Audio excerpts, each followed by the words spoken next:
Hey, hello everyone, and peace of Christ to all of you. I hope my voice is coming good and clear to your side. Please let me know if you have any problem or difficulty. Uh, I see somebody, a Muslim, he is posting bad text, first peace of Christ and Happy New Year. A Muslim, he is posting saying Christian boys are busy, they are late watching porn. My friend, if you search right now in Google, you will find that number one countries who watch porn are Pakistan. And not only that, they search in Google for, sex with animals. I mean, come on, just go and do it right now.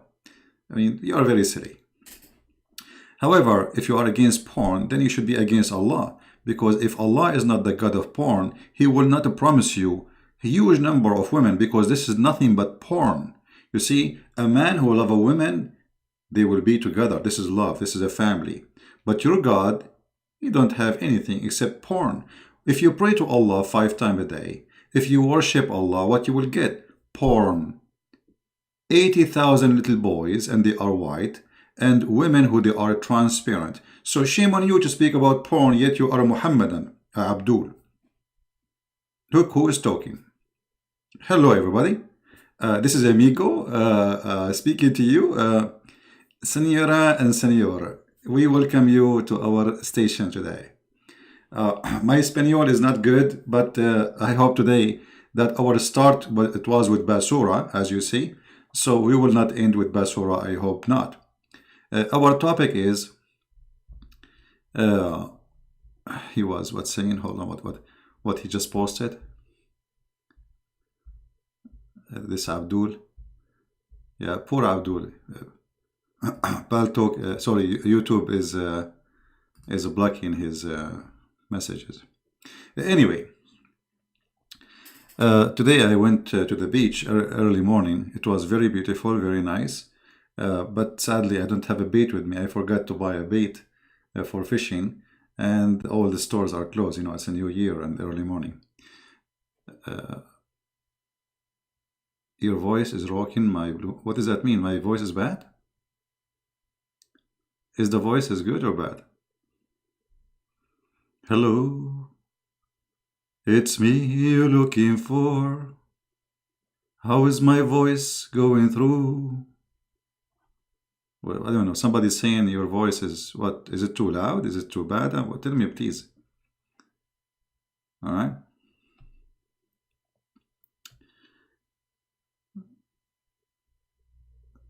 Is the voice bad? It's good? Okay. I don't know. Somebody is complaining. Anyway, so as you see in front of us, we have a picture of party.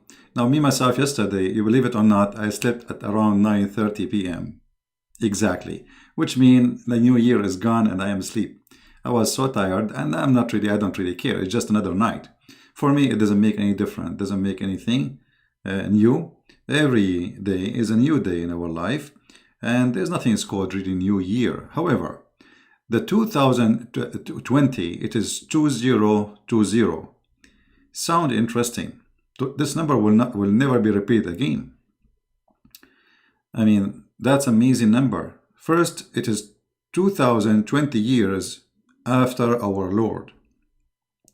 So the whole world is unified in one thing finally, that our date, our salary, our birth, our death, our celebration, our events is dated by the Messiah and by his glory.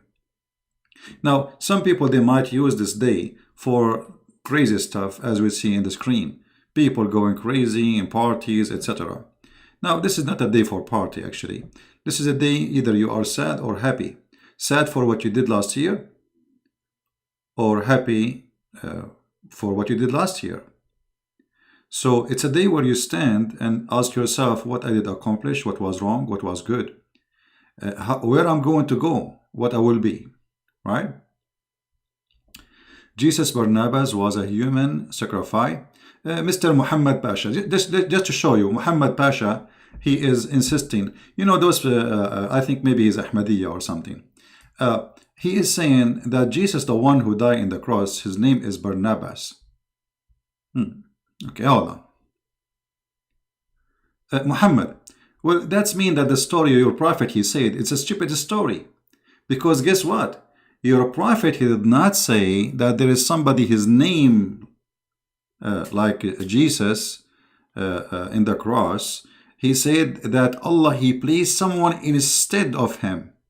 So look what you are saying. You are saying that your prophet is a big fat liar, and I agree. And you are the one who is getting your prophet busted. Thank you very much. So this is very stupid of you to say. Because, you know, first of all, even in Islam, the Quran confirmed that the Christians and everybody witnessed the crucifixion of Jesus. And it was Jesus as a look exactly him.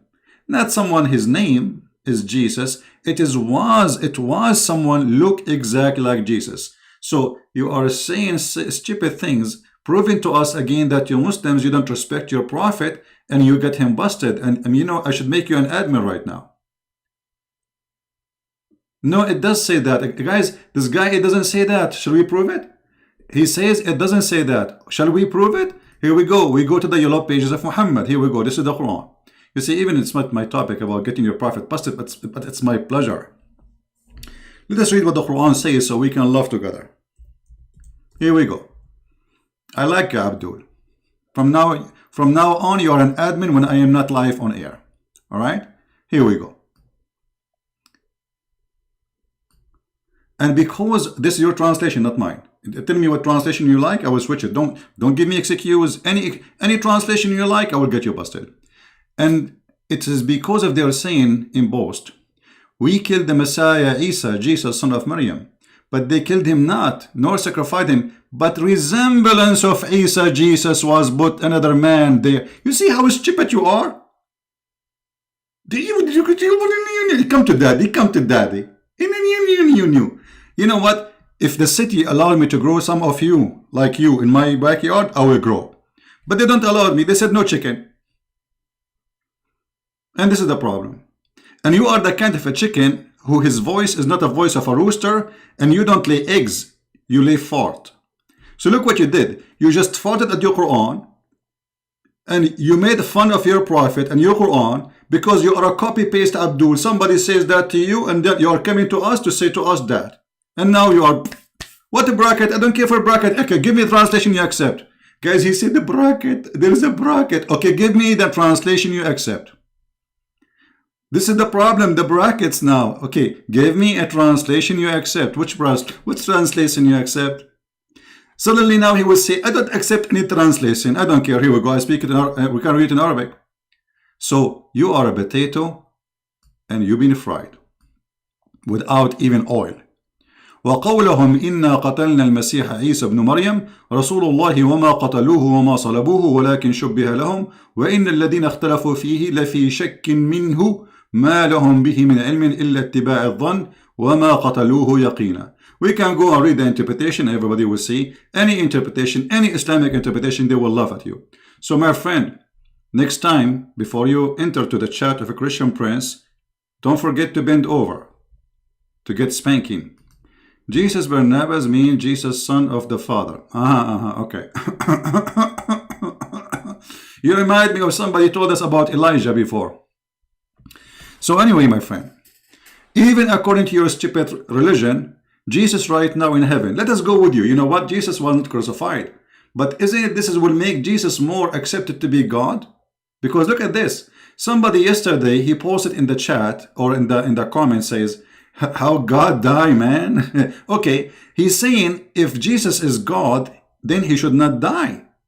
But according to Islam, this means Jesus must be God because Jesus never died in Islam. And this is how silly the stupid religion of the Muhammadan.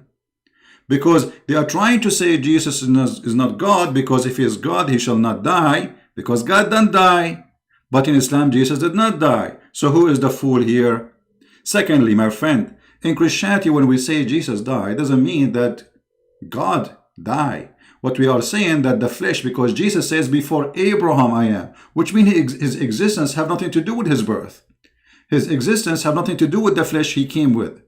His existence is way long before. So what died? It was the flesh of Jesus, which he was born with, but God never died.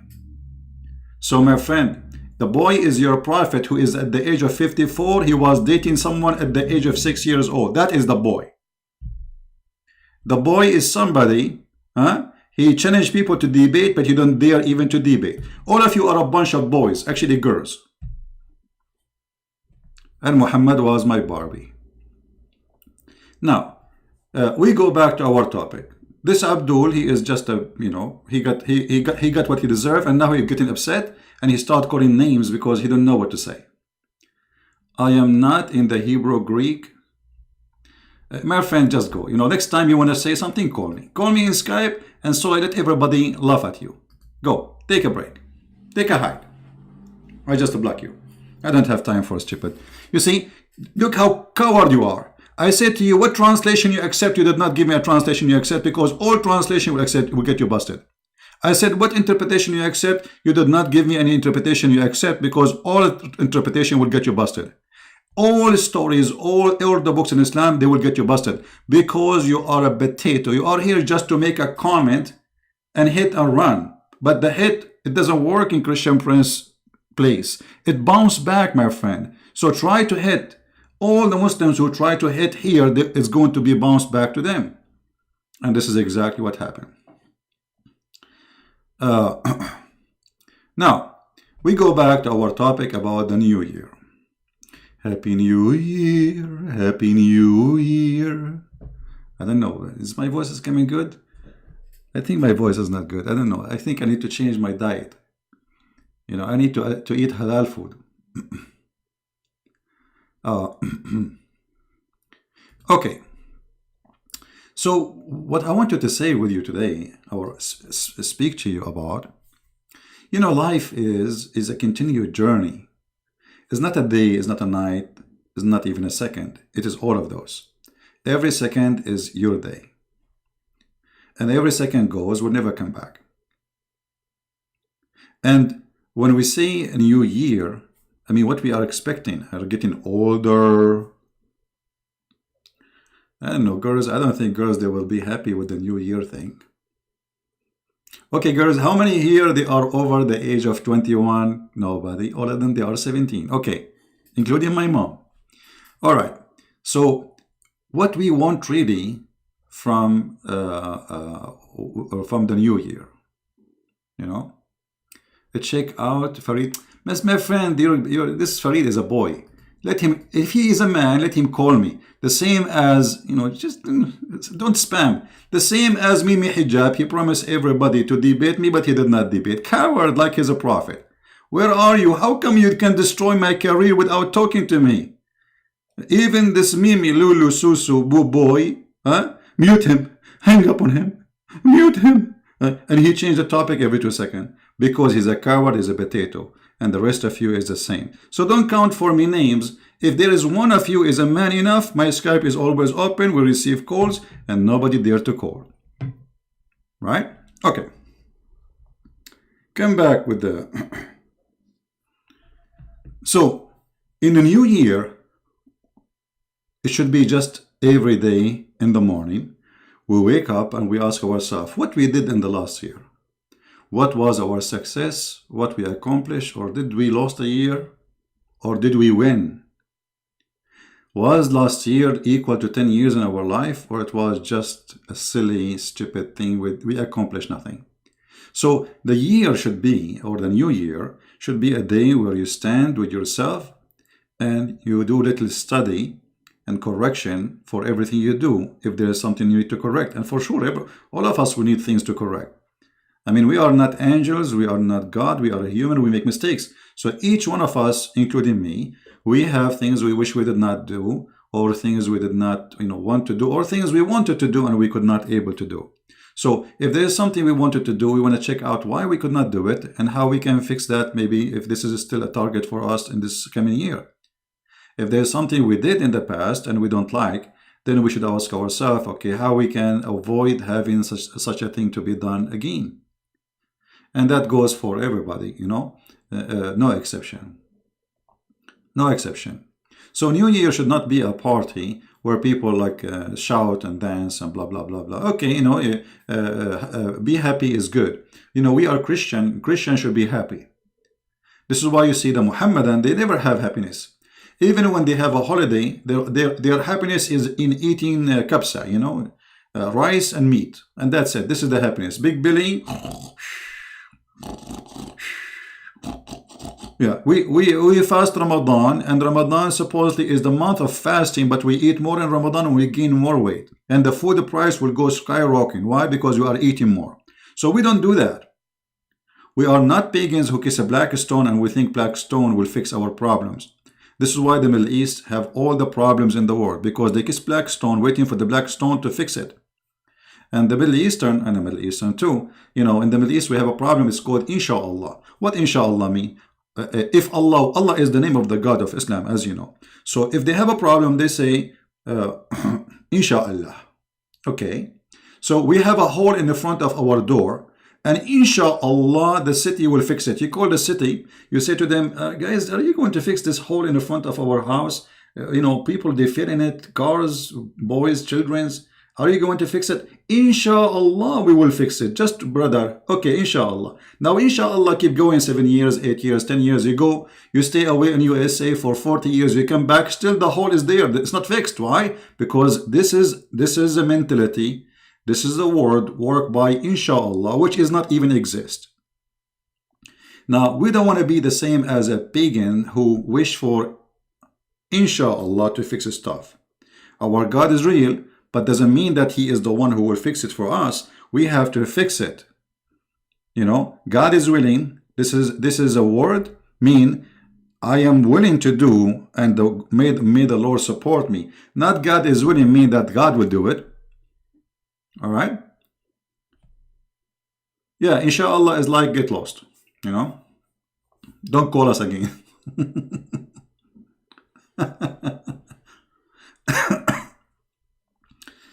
By the way, I heard the news that today in the morning, the Ahmadiyya, 1,500 from the youth of Ahmadiyya cleaning London. You know, Ahmadiyya, they are very good in showing off. Like they are the one who will clean the city. Look how good citizen they are. I mean, if you are clean that much and you are so good, what about the biggest city of Ahmadiyya in Pakistan, which is really dirty? How come we see this kind of movement in London, but we don't see it in the center of Ahmadiyya? It's just a show off.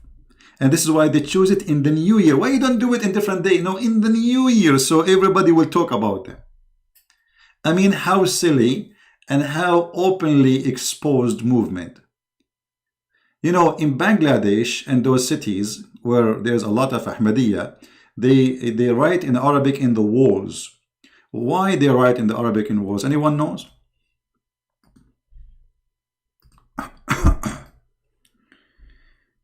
Anyone knows?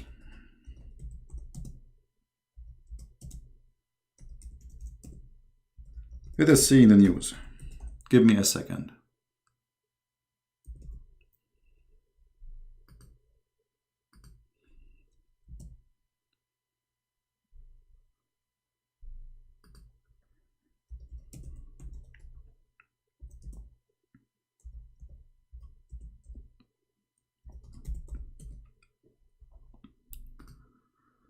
Oh boy, I'm typing in Arabic all this time. Oh boy. Okay.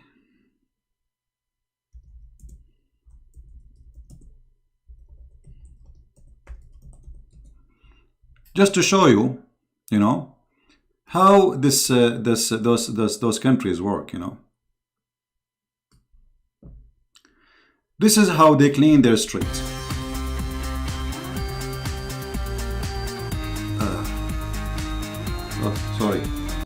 Sorry guys for the, I clicked the wrong button. Sorry, I apologize. This is how they stop people from urinating in the walls.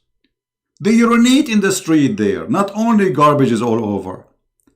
They use Arabic words, any Arabic words, because those people they have issues. They think Arabic words are holy. They don't know. They don't speak Arabic. So maybe it's the name of Muhammad, maybe it's the name of Allah, maybe it's a verse from the Quran. So what they do to stop, if you don't want people to urinate in your wall, you write in Arabic on the wall. So you want to show us how clean you are. You want to clean London 1,500. Why we don't see 1,500 cleaning the urination all over in your countries there? Huh?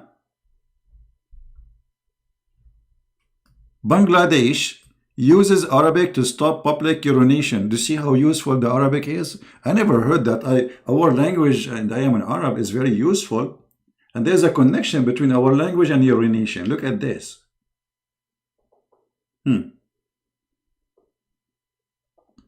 So they love to show off. They love to show that they are the best and they are the quality. But is that true? Absolutely not true. You know, especially Ahmadiyya, you know, they are sneaky. They like to show you that they are, I mean, once I have a video of a TV station of Ahmadiyya in Arabic. So somebody called and asked about beating the wife. The guy, he said to him, so what? Beat her, man. Beat her and teach her how to behave, blah, blah, blah, blah, blah, blah, blah, blah. So I recorded the video and I posted it on YouTube. In less than 5 minutes, those cowards, they reported my videos, copyright. So in Arabic, they say to you, beat your wife, do jihad, etc. Ahmadiyya and English are different Ahmadiyya.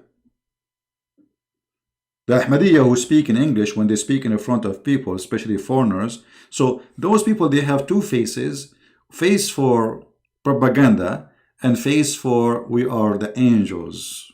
Meet the angels, Ahmadiyya. Nice to meet you. All right.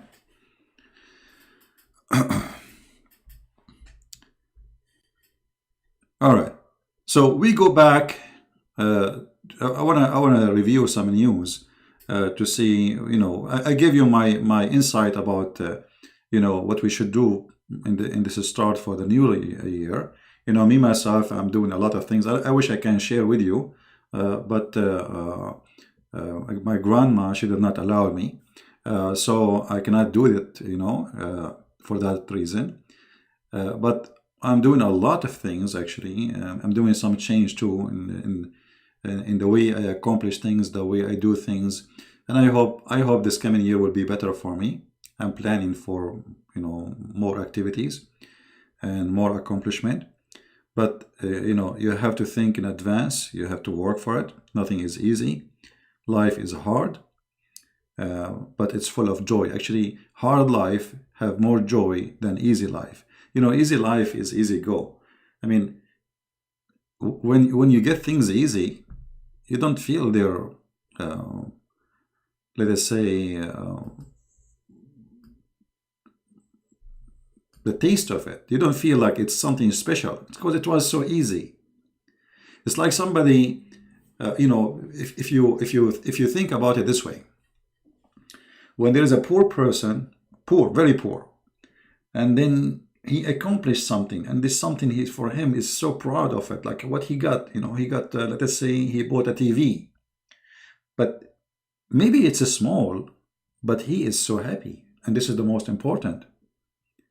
It's about how much you can be happy for accomplishment you did, because if you accomplish and you own millions, and then you are not happy, the poor guy with the TV is better than you. At least at this moment. So we have to search for happiness, and happiness come with hard work in a better way. Because hard work will make you a better person, will make you more solid, will make you more strong, and will make you more resistance to all kind of bad things happen around us. Easy things. This is why, like you say, a spoiled child. What spoiled child mean? He grew up in a family, they are wealthy usually. Or maybe he's not even wealthy, but his family, they spoiled him. Whatever he asked for, they try their best to give him. This boy, he have no future. They have no future. You are destroying him actually. This is why the word spoiled mean damaged. So a spoiled person is a damaged person.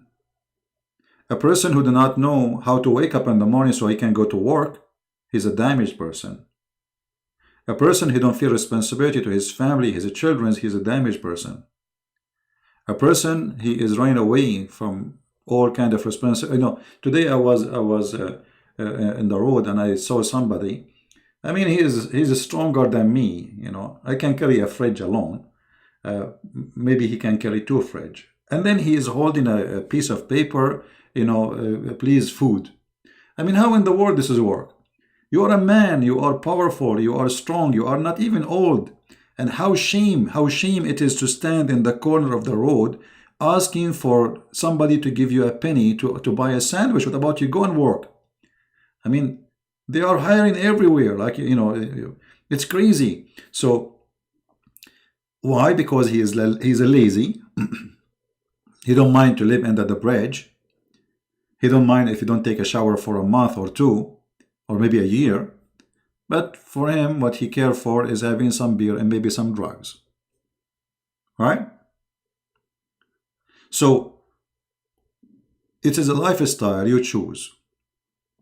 Either you want to be a lazy person, lose respect from yourself, and live like hippies, who have no future, have no life. Time will come and you will be old and you don't even have anything. I mean, who's going to look for you actually? A person like this. Because if you are a person like that, that's mean if you even have a children, you will not be able to take care for them. So your children will hate you. They will say, when we were kids, what you were doing drugs. When we needed you most, you did not even care for us. You could not help us. So when you are old, why do they want to care for you? So we have to accomplish something, and the most accomplishment we do for ourselves is to be firm, to be solid, and to be strong, and to make decisions. And those decisions, first, I will not be lazy. I will not be independent in somebody else.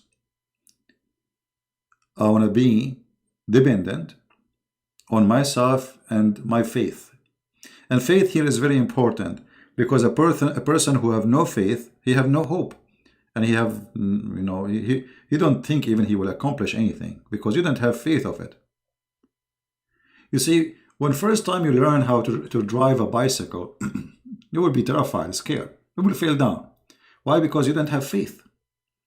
Otherwise, it's very easy. I mean, it's just driving a bicycle is so easy. But because you don't have faith that you can make it, you are terrified. But then, the more you practice it, the more you see that it's easy. And then you trust yourself. And the trust will make you accomplish confidence.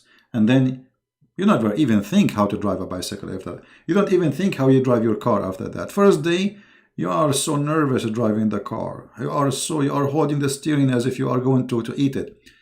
But because you don't have a trust. So having a trust is extremely important. And the trust is something we earn. Yourself, you don't trust yourself unless you earn it.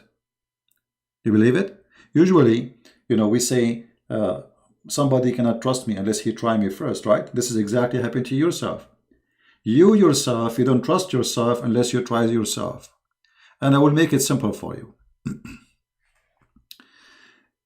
If you are a person who did something and that thing wasn't successful, then you did something else and it wasn't successful. Then you did something after that. Third time, fourth time, it was not successful. And then after that, you will lose a trust in yourself. You will be afraid because whatever I do, I'm doing wrong, and that is big problem. Big problem. Why? Because I just destroyed my future. My past became my future. So I did not do good in the past. So I decide, because I lost trust and confidence on myself, to lose trust on myself in the future, and that means my life is over. What I will be able to do? Nothing. So you should not give up. Don't be a quitter. If you fail, it's okay. I mean, who said that you will succeed? You see, if you don't fail, you will never succeed. Success is based on failure. All those famous scientists, they did not become scientists in a day.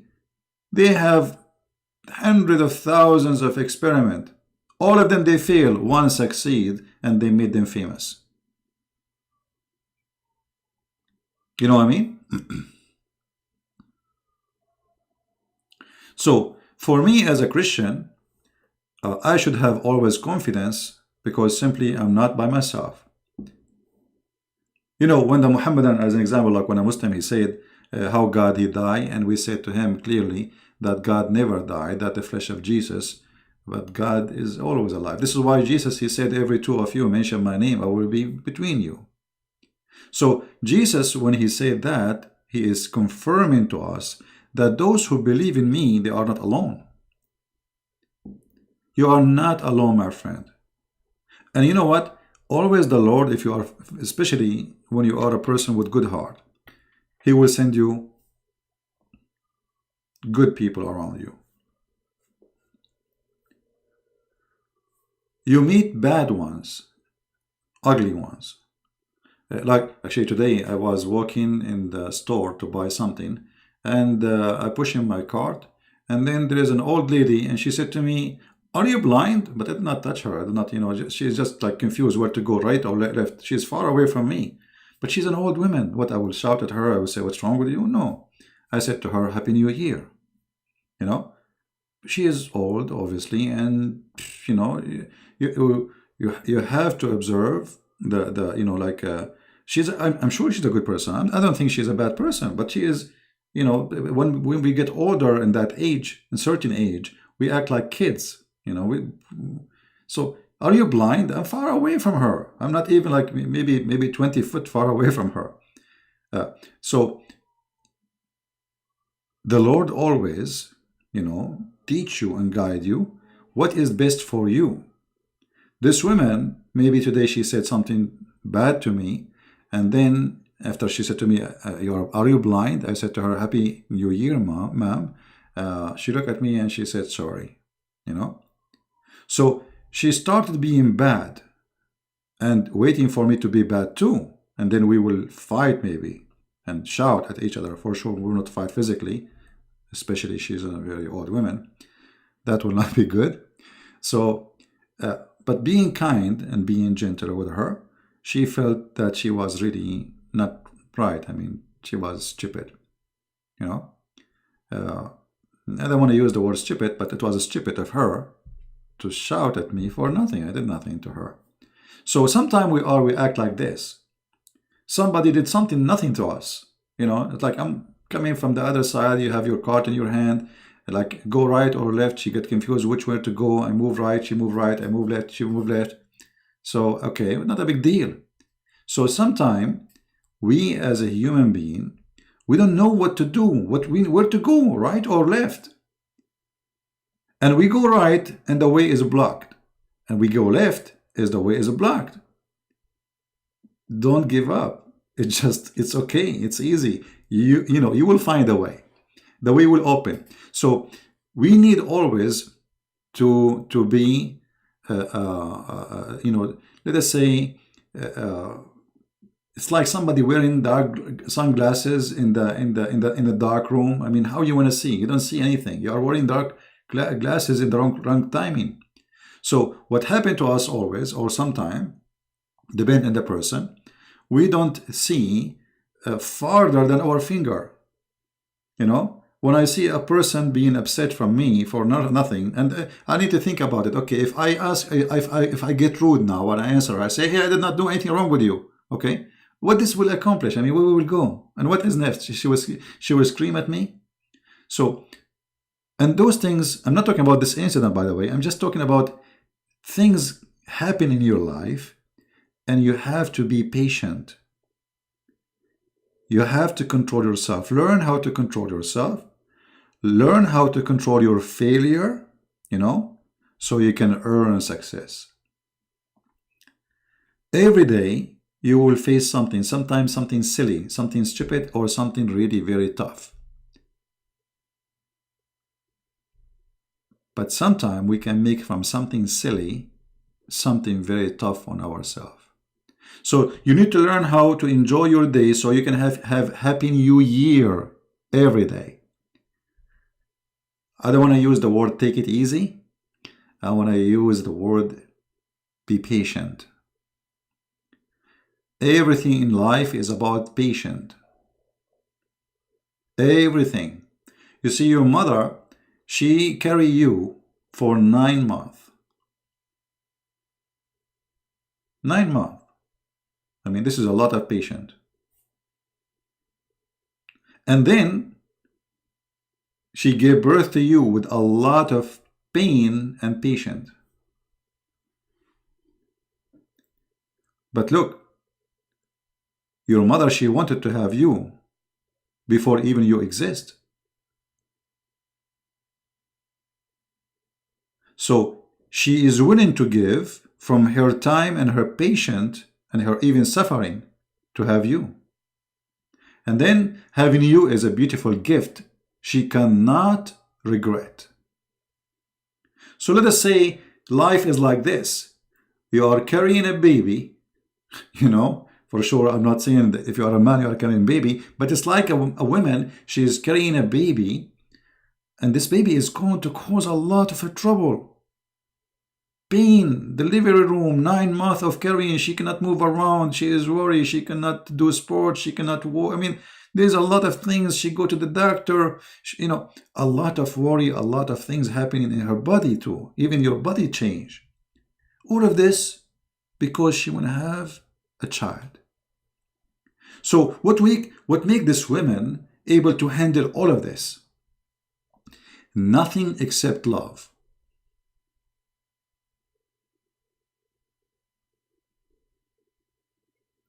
Nothing except love.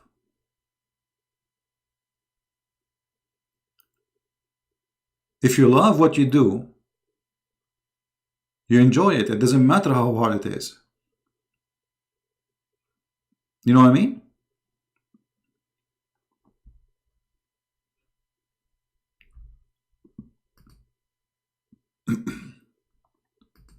You love it.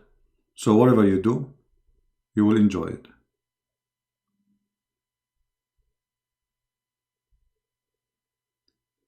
So what I'm trying to say to you, what about we love what we do, which is causing us maybe frustration, but we want to accomplish that thing.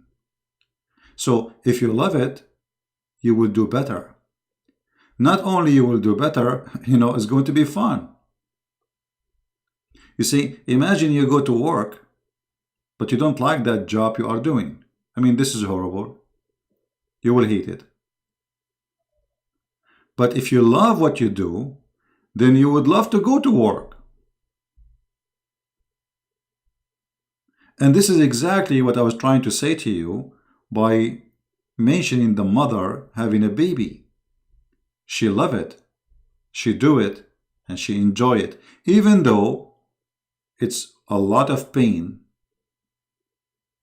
a lot of suffering, and a lot of responsibility.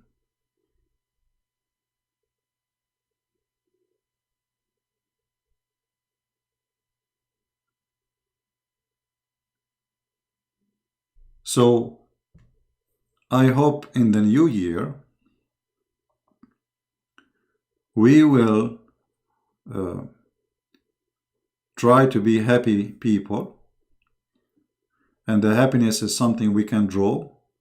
Now, for sure, like, I mean, things can happen which is not happy. Somebody lose a relative, a child, parents, a sister, a brother. You know, life is full of death and birth and etc. But my friend, those things, we should accept them as normal things of our life. They should not really stop life from going. Me, myself, you, everybody here, we will die one day. It's just a matter of time. So this should not be really a reason to be sad or to be, I mean, like to take you down, because you know where you're coming from and you know where you're going. So where is the surprise? Right? And for you as a Christian, if you're really a believer, then you will not be worried about where you will end. Because at the end of the day, Jesus, he said, whoever die and believe in me, he will live. So your death is your life. Your death is just another life. My friend, all of us, we will lose families. Who said nobody will lose family? And there's many ways to lose families. There's many ways to lose families. You know, I will give you an example. I will not say it is me, but imagine yourself, you immigrate from the end of the world and you find yourself in a strange country. So guess what happened? Over one day, you lost all the family, not one. Not only all the family, all the memory, all the friends, everything. Suddenly, you are in a land where you don't even speak the good language of it. Where people maybe will make fun of you and your English. So what we will do? Sit and cry? No. Everywhere you go, you can have a new family. It's depends who you consider them as a family for you. If you're a person who is just attached only to blood, I mean, I don't think you are doing a good thing. Because who said that my family is people of my blood? There's many good people around in the world. They can be better than my family to me. And look at you. I have tons of people. They are my family. Actually, yesterday, somebody he posted in the chat said, hey, Christian Prince, I hope you enjoy your trip, but I hope you are not spending the donation in your trip. I said to him, well, sad news. You know, I am spending the donation on my trip. Sad news for him, for sure. Look like he is, I don't know, he's being silly, being smart, being sarcastic. I don't know what. But look at this. I have a family I never met. Literally. I never saw. They don't even know how I look like. And even though they send donation, I mean, do you see how this earth is full and there's a lot of good heart people? How in the world you are going to send money? You work for it. You don't find, nobody of those people, they find their money in the street. They don't have a vacuum machine and they walk in the street and they collect money. People, they work hard for their money. So what will make a person take from his pocket and give it to someone, literally he's a stranger, unless he consider him a family. And maybe your brother from your father, he will not send you a penny. Is that correct? You might have a brother, he is your brother who is from your mother and your father, but he will not even send you a penny even if you are hungry, even if you are dying. So family, my friend, is bigger than just, mom and dad and a brother and sister. We are family. We are. And you can have a new family everywhere. You see, when Adam committed sin and he was cast out of heaven with Eve, the reason Adam and Eve, they've been given the opportunity, and I say opportunity, to give birth, is to live. To make it simple, you see, we are recreated again. There was Adam, and now is me. And me is Adam. So God is all loving and all merciful. Yes, he cast him out of heaven, and now he is not going to live forever as he was going to live in the heaven. But look, he replaced him with something. He allowed him, and he gave him opportunity and a creation that him and the female together, they can reproduce. It's like replacing your death with extended lifetime. I mean, this will keep going until judgment day. People giving birth. So it is just like we died, but we are alive. Because your blood is still running, and you yourself, you are the blood of somebody else before you. So life is a journey, and the journey did not stop with your death.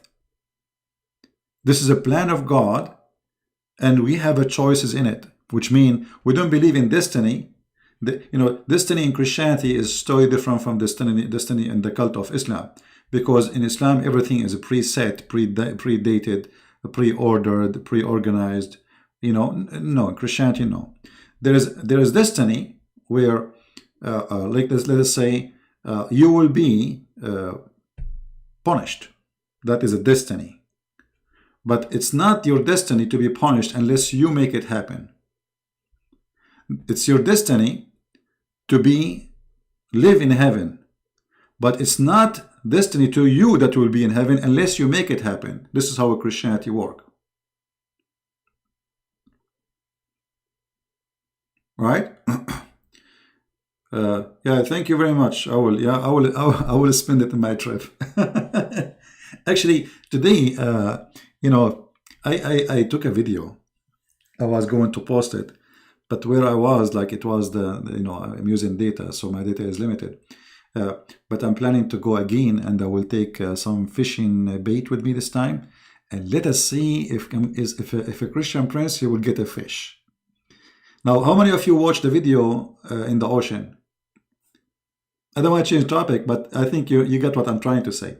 If you watch that video about the ocean, it's very short. I mean, it's like 17 seconds, something like that.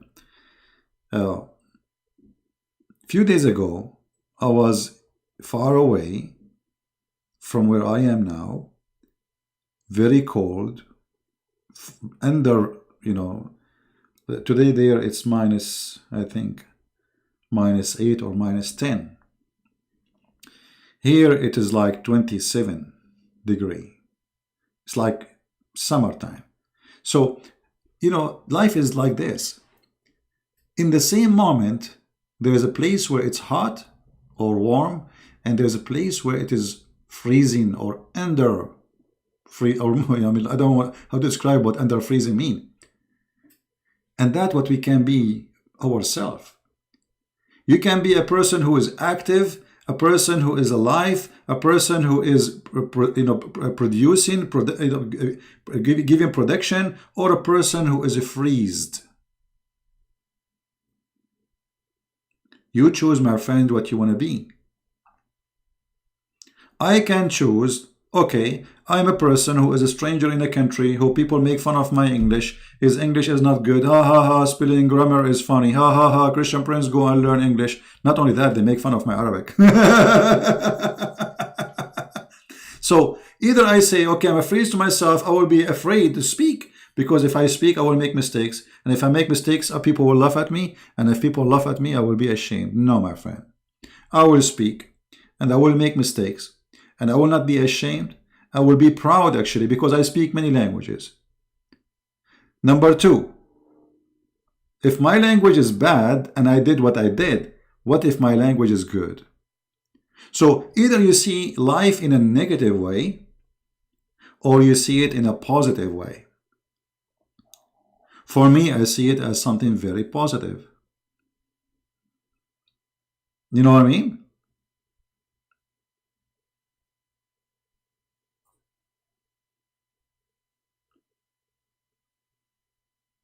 So, my friend, please let us be people who they are positive, in the same time not fool, which means don't try to make something stupid, bad, a positive thing. No, you have to be smart. Right? Like drinking is not positive. Because now I say, okay, this is a good philosophy. I get drunk, I lose my mind, I forget about everything, and now I'm positive. No, this is not positive. This is stupidity. Positive is to look at things which look negative and see what is good in it. What is good in it for me? And if there is something not right, I'm like happening around me, what that will affect me, and what is the shame? Am I doing a shame really? I'm doing wrong? Why people want to laugh at me? What exactly I did? Nothing. So why they are laughing? That means they should be ashamed of themselves, not me. And I will continue speaking as I speak.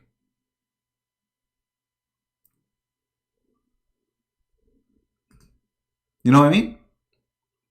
Happy New Year, my friend. Meps, thank you. And we have an Animish. You see, even I don't know how to read the names. In the same way, the Lord commanded that those who proclaimed the gospel should get their living by the gospel. Thank you, my friend. Yeah, you see, good people and good family. Family, I do not know. Yet they support me, and I don't really. This is why I don't feel that I'm alone. I feel that's the Lord always He sent in my way the good ones, and always there is good ones in your way. Try to be smart, not to be fool. So for those today, I want to give some advices, but don't take it as an advice from somebody smarter. Take it as an advice from somebody care for you, because I think maybe you are smarter than me. But I think smoking is bad, and I think drinking is bad. You can drink like once a while, a little tiny drink, just to taste it, enjoy it. You see, drinking alcohol is not meant to drink, no. You taste it, you put it in your mouth, you taste it slowly. So a little cup should spend the whole night, and you can enjoy it the same way. Actually, you can enjoy it more than drinking fast, because if you drink fast, you will get drunk, and then you don't feel anything. You see, in the old days, if you remember when Mary, the mother of our Lord, she asked the Messiah for the miracle of the wine. If you remember. In the wedding, when the wedding starts, they serve the most expensive wine in the beginning. Anyone knows why? Why they serve the expensive wine in the beginning? Because at that time, everybody is awake. They knew what they are drinking. But after an hour or so, all wine is the same, the bad or the good. Right? So if you are a person who want to drink and you like to drink, drinking can be good, by the way. Who said it's bad? It can be even healthy. Even doctors, they advise people who have a heart problem to drink, but drink little. This is why the Lord, He says, little of it will bust your heart. Little of it. And actually, it's true. As I said, doctors, they advise those who have a problem with their heart to drink little alcohol, little. So, if you are drinking, you need to drink little. If you have to, if you enjoy it. If you smoke, you should not smoke. Smoke is the worst thing you do to yourself. You are just shooting yourself in the heart, in the head, in the liver, in everywhere. You are just taking poison, but slow one, every day, a new dose of poison. If you are lazy, don't be lazy, my friend. The world will not remember you, and the train will not stop for you. Time goes so fast. 2020. Man, I remember it was just 2000 years celebration, New Year. 20 years ago. How fast. It's like yesterday. So if you are lazy and you accomplish nothing, time will come and you will find yourself zero. And then you will say to yourself, oh, what's wrong? So you need to make accomplishment, and the accomplishment not necessarily money or wealth. Accomplishment is to be a person who to be remembered. Remembered by people who loves you. For the good you do. For the accomplishment you did. For things you build. For things you fixed. For things you did. People will remember you for one of two, either bad or good. And this is exactly what accomplishment I'm talking about.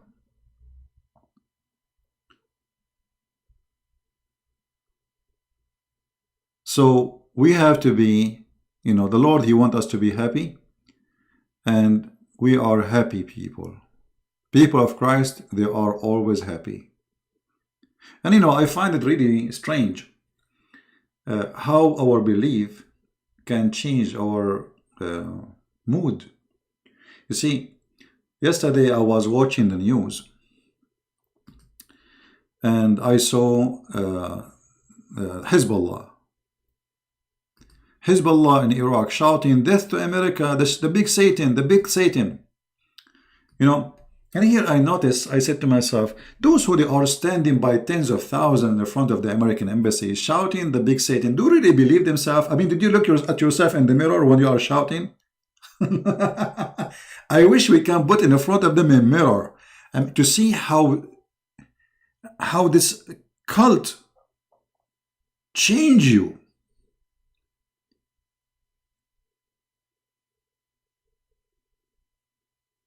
Imagine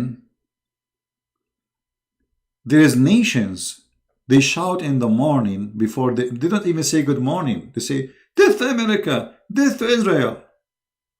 This is their good morning. So what you expect after that for the dinner? What you expect for after that for the lunch?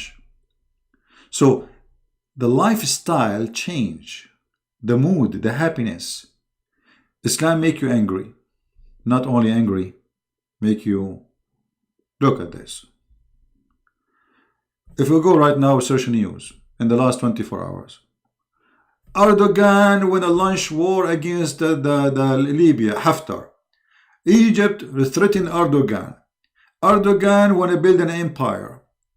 Erdogan is sending Syrian fighters, mission, they are working for money.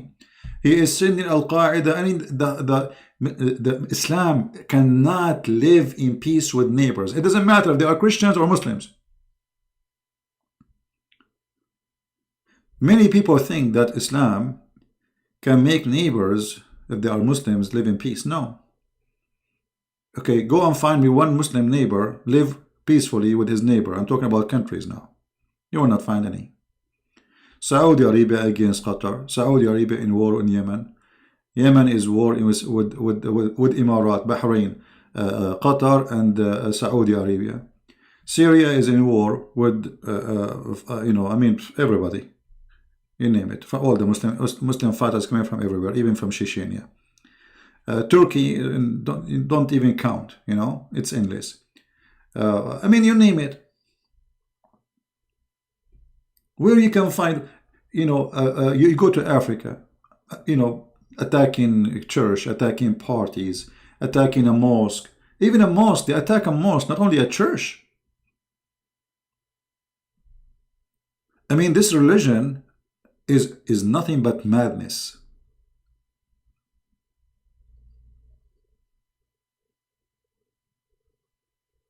So when I said I don't know what this coming year will bring to us, I'm expecting actually a lot of evil stuff to happen in the coming year. Because you see, I don't know how to explain that to you. Imagine you are in a boat, okay, and there is some leak in the boat, and you notice the water coming in the boat, but the captain says to you, "Don't worry, it's okay. This is normal." Okay, he's the captain. The captain, he said, "It's okay." Right? The captain, he knew his job, right? And he's in the boat, so he will drown with me. This is exactly what's happening in the world today.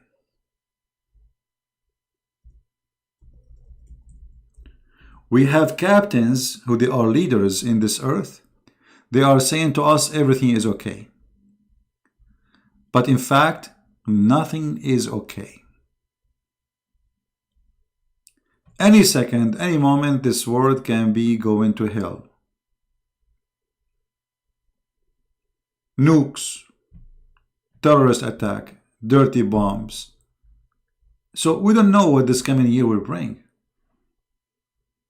The only thing we know that the coming year is coming. And the only thing we know that we have a hypocrite leaders who they keep saying to us everything is in order, but in fact nothing is in order. I don't know if you hear about terrorists these days. They are using a drone, to do bombing. So now Al-Qaeda, they have those technology and they can bomb you in your home. They do not need an army. Somebody have a toy, he learn how to make those, weapon. He hang it to the airplane, he fly in the top of your house, he throw the bomb, bingo.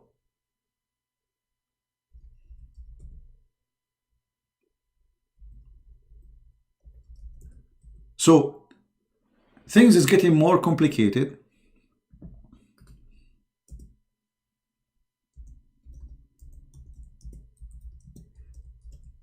Let me show you in the news.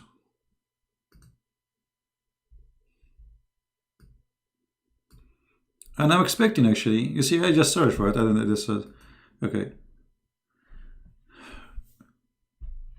We created drones and they are nice toys. You can make nice movies, videos, very beautiful. But those drones now is in the hand of terrorists. And they can send them far away. I don't know if you saw how the Al-Houthi, who is a terrorist group in Yemen, they send a drone all the way to Saudi Arabia and they bomb the oil facility. This is hundreds of miles away. So things is getting bad, more bad, because now security will not be stopped in the airport and not in the highway. And most of countries, they are not advanced to take down those drones. Maybe actually 95% in the world, nobody can stop those drones. They are too small to catch even by radar. There's no radar can capture them unless, the Russian radar, as I know.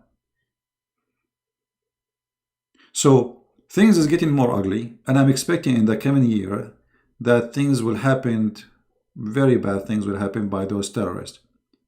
Because those terrorists, by the help of our leaders, they are spreading all over. You see, look how stupid, the Western leaders. We have terrorists in Syria, and they are taking them back to Europe. There is 60,000 ISIS members. Imagine. They want to take them back to Europe. 60,000.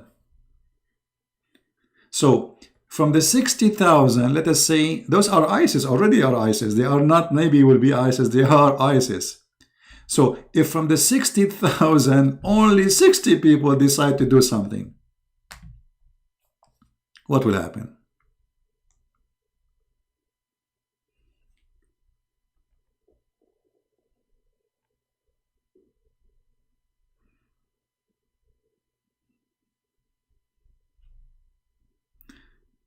I hope and I pray that things will not go wrong. But as I see, we are supplying those terrorists. We ourselves, we are supplying them with the technology. And now technology in the hand of terrorists is extremely, extremely dangerous. So I believe security will go less. Terrorist attack will increase. War will be more aggressive. Like we see this Erdogan now, he is hungry. He want to eat all the oil in the Middle East. He is hungry for the oil of Libya. If you remember before, I made a video about the plan of making Erdogan a caliphate. You remember? By the help of Obama. Where the Muslim Brotherhood control already Turkey, and then they will control Syria, and then Jordan, and Saudi Arabia, and Emirat, and Masr, Egypt, which is Egypt. In Arabic we call it Masr, and Libya and Tunisia. And this plan collapsed, because of the Russian, not because of the American. However, now Erdogan is working hard to support the Muslim Brotherhood government in Libya. It's a small, tiny government. They control three small cities. So he is going to send his army there to defend this government. And Egypt, they will not like that. So it might be that Turkey and Egypt, they go in war. And not only that, Greece and Cyprus, which is really oppressed by the Turkish for centuries, they might go in that war too. And not only that, Israel is getting involved. Israel, they signed already an agreement with Cyprus and Greece to run a pipeline of gas all the way from Israel into Europe. So things is getting more and more complicated, and we do not know really what is going to happen. However, we pray for peace and we wish for it. But there's a lot of evil doers. They are seeking war. And war, my friend, is going to bring a lot of disaster, especially in the Middle East. You know, I feel really sorry for this land. I am from there. And I mean, it's really, really disgusting. I wish we will have a peace even for a year in our life. I mean, for centuries, since the time of Islam came to the Middle East, we never have peace. Not even one day. Never happened. Never.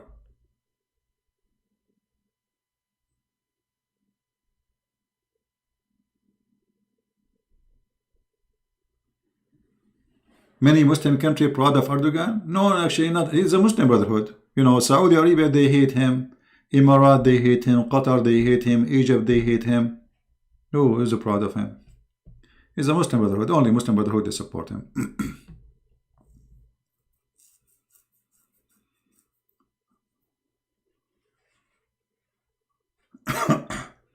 Coconut oil.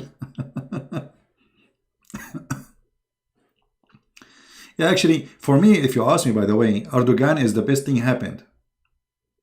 You know, do you remember a moment ago we were talking about thinking in a positive thing, about negative things? Okay, Erdogan is 100% negative person. He is a very evil person. He's sneaky. He's using Europe.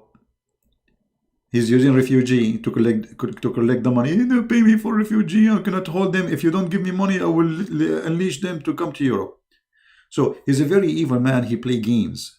He's not trustworthy. But those people, they never accomplish anything. For a very simple reason. Even those who they are called their friends, they knew they are not trustworthy. So nobody trusts him.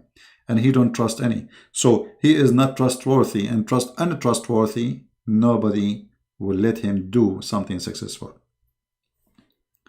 Secondly, if Erdogan was not or did not become a president, the stupid European government, they will have Turkey as part of European Union long time ago. But having Erdogan becoming a president, that stopped the Turkish from joining the European Union. And that will be a big, big problem for the European really if Turkey was able to join.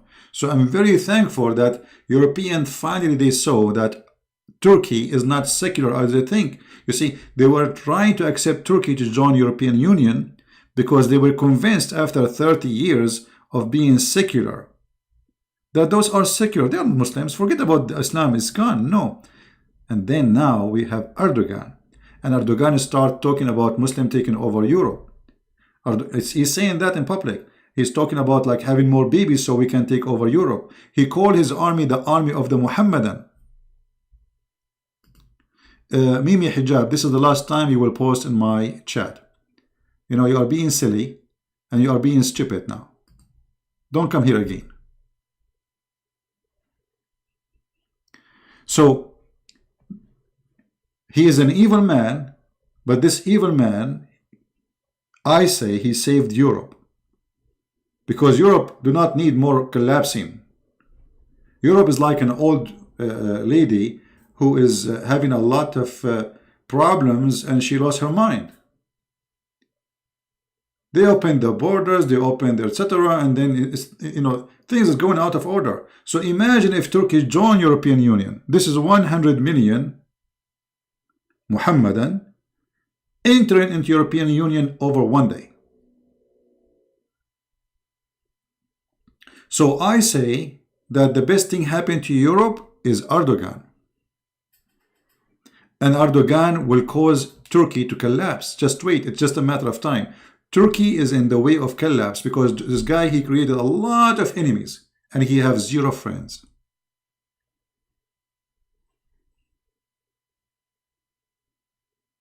Zero friends. Nobody like him.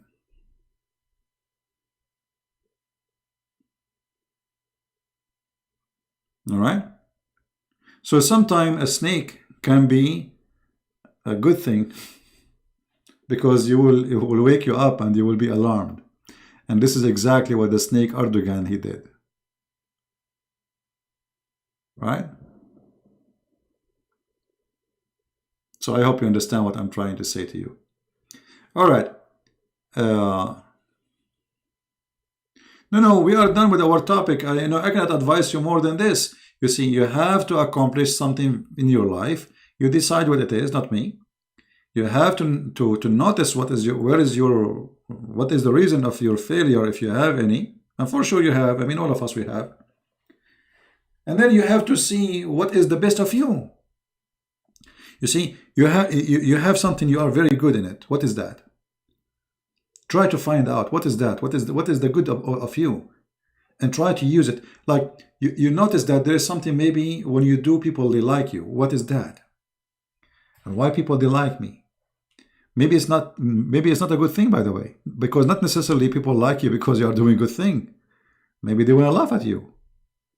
Maybe because you are being a fool. So we have to accomplish something, and the first thing we accomplish is to examine what we do and how we do it.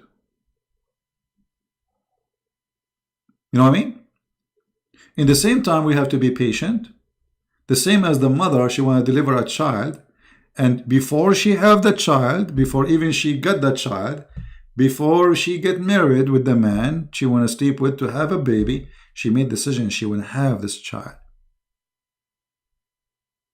So why she want to do that? Because she love to have a child. So if you are a person who can make your target is the same as that child you want to have, you will be absolutely successful.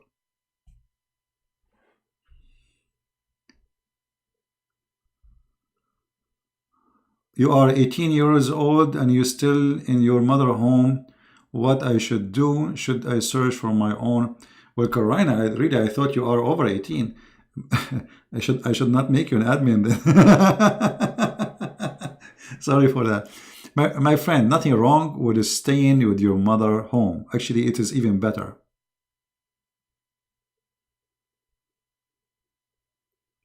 Why you want to leave your mother home? What's wrong with being with mother? Nothing wrong.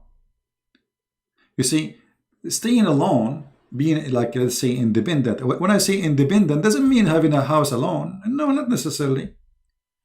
Well, isn't it your mother is a good woman? And you enjoy being with her? So why you want to be alone?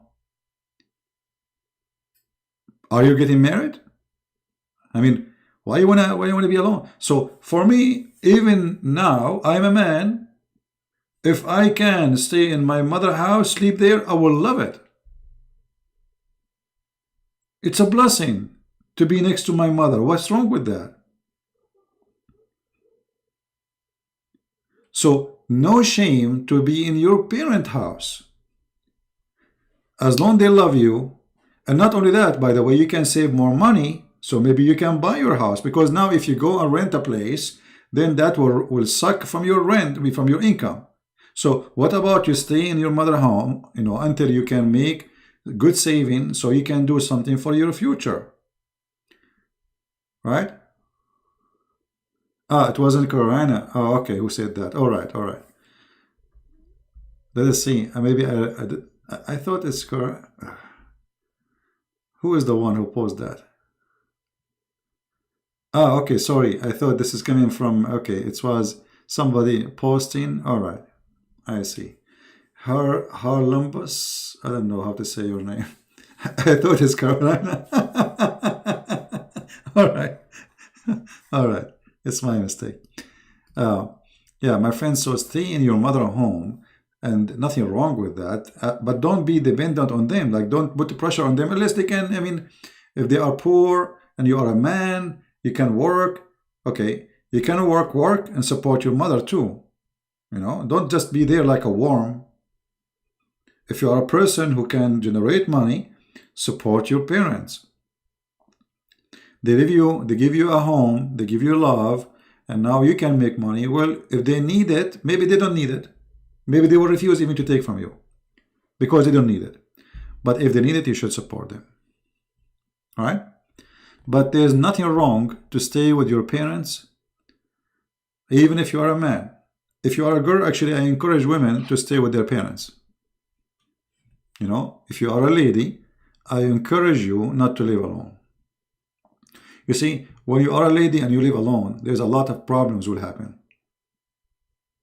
And maybe we should make a special video about it, because you see,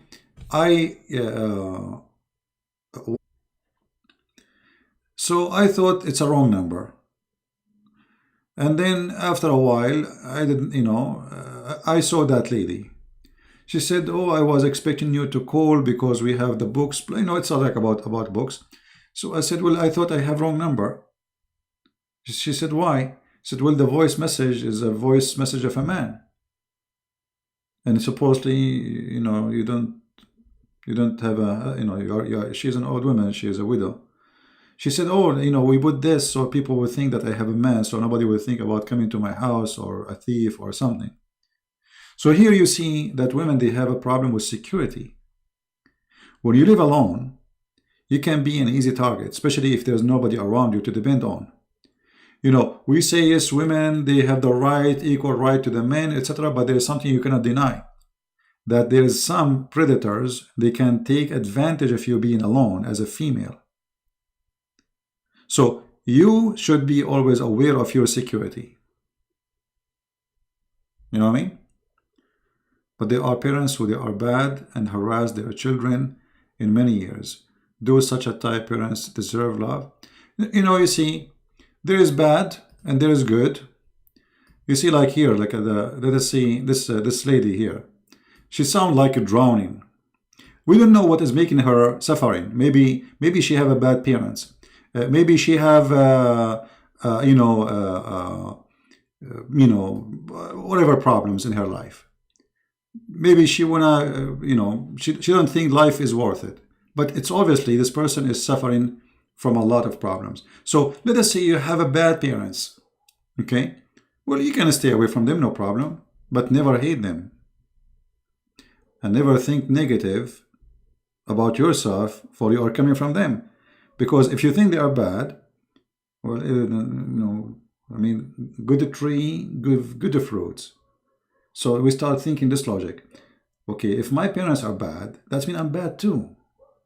No, my friend, I don't think your parents are bad. What happens usually, that we don't understand our parents. You see, you are coming from different generation, and they are from different generation. And you are not the first one who think that his parents are bad. And your parents, not the first one, they think that their son is bad.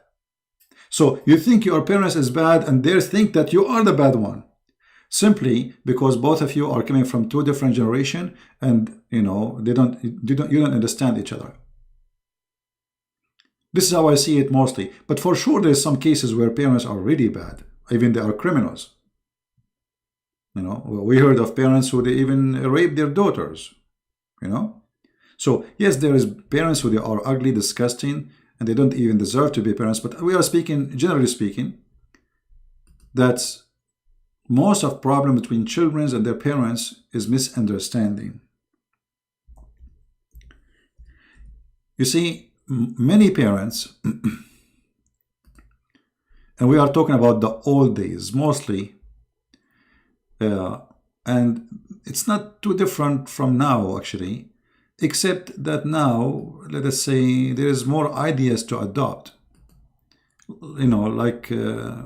Before, there's only two ideas, and those ideas, they have to run in the house. Like the father and the mother, and then the rest have to obey, right? That can be healthy, but it should not be made by someone, he himself is an idiot. Like if my father is a bad person, and then he is ordering me to do something bad, or he is trying to make something bad of me, then I should not obey. The Bible orders you to obey, actually, your parents, but the good parents, the parents who obey God. Never obey evil. Never. That's why Jesus said that I brought sword. A sword between who? Sword between you and your parents, your mother, your father, your family. So what he's talking about, that their evil will be against your good. Their evil will be against your good. So always you follow good, whatever it is. It's not about parents, it's about good. So if the parents are bad, then they are history. Don't hate them. Don't hate them. And if they ask you for something to do which is good, do it. As long as good. Because remember, they are your parents. If they need your help, you help them.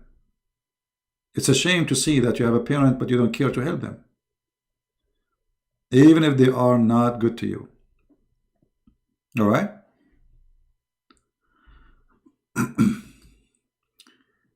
Do we have any other question?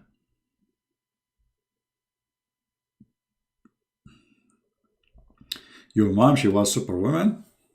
Your dad must be Superman.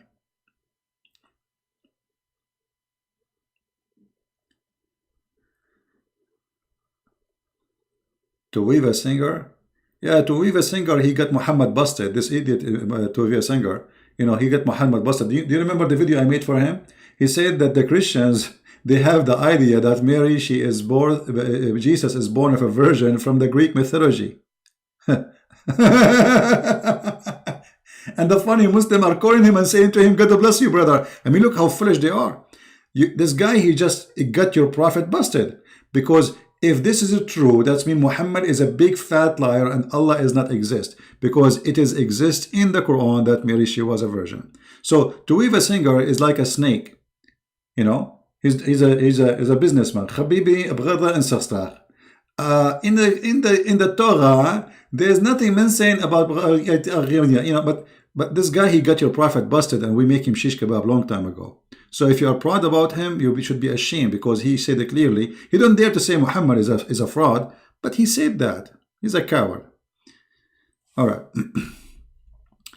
Is it all right for a man, for that man are sons of God, that men are sons of God, and the spiritual order is, oops, text jump, I lost you. Order is God over Christ, Christ over men, men over women, and women over children. My friend, you see, this order thing, maybe it's misunderstood. What the Bible speaks about is very simple. The Bible says that Christ is the head of the church, and he ordered the man to love the women the same as Christ, he loved the church. So look what happened here. We have the women, she is made equal to the church. Correct? And the man is the head of the church, but that man, he sacrificed himself for the church. So you being in order does not mean you are the king. It means you are the servant. You know what I mean? Guys, do you understand? The Messiah, he's our Lord, isn't he? Okay. What the Messiah, he did, he is the Lord of the church. So what he did? He sacrificed himself for the church. So the Bible is so clear that the man is the head of the house. But the woman, she is equal to the church. So the man, he should love the women and even be willing to sacrifice himself for the sake of the church. So the Bible makes the women equal to the church. So you are superior as a servant, not as a master. Do you see how superior you are? So here you think you are the king, but the fact you are the king who have problems now. You are a king to serve. You are not a king to rule. Which means, okay, we give you authority, but the authority is to be servant with love. So the wife, she is your church, and you have to love her, and she love you. She is obedience to you, but by love, not by orders. Do you understand me? Like if you come right now to my house and you say, hey CP, I'm thirsty, I will be happy to go to the kitchen and bring you water. My love to serve you made me go. Otherwise I would say, you go. Right? You go. What will make your mother, be happy to cook for you? Go, you're a man, go and buy some meal somewhere, go to a restaurant. I'm not your servant, but she will be happy to cook for you. Correct? So there is obedience with love, and there's obedience with slavery. In Christianity, the woman, she is obedient to her husband because she loves him, not because she is being ordered. And the man, he is the master of the house, but he is master to serve with love, which means because he loves his wife, he will serve. Always the real leaders are the servants, not the opposite. This is why when the Messiah wanted to wash the feet of his disciple, they said to him, what are you doing, Lord? He said, if you don't let me do it, you don't belong to me. I don't know you.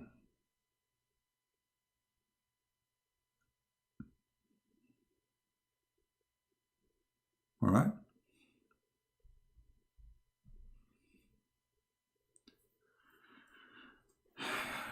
Transgender. My friend, I don't want to talk about this topic. This is a silly topic. And, whatever people say, male is a male and female is a female at the end of the day. You can call yourself whatever you want. You can call yourself a fish. If you think you're a fish, you're a fish. Good for you. You are what you think. A woman is never more empowered than when she is led and protected by a man of God. Okay, that's good. You see that in the world today, there's a lot of confusion about, gender, etc. I mean, people are funny. I mean, are we really confused about what is our gender? Our gender is our gender. The man is a man. Doesn't matter what you say. The woman is a woman. You see, actually, a woman trying to make herself look like a man. It doesn't matter what you do. You are still a woman. Give me a break. Right? Do you know Pastor Jesus Lee? No, Jesus Lee? No, I never heard of him.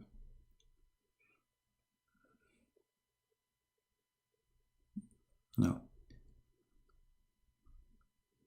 I don't really have a vacation. You see, maybe people think I have a vacation. It's not really a vacation. I'm here for work, but because I'm close to the beach, so I'm enjoying it. Like when I have a time to go, I'm like today, this is the first day I go to the beach. I'm here already for 3-4 days. How many days? This is today. It was the first day I was able to go. All right. Next time I go, I will take longer video, and now I have internet. Actually, I can post longer video from the sea.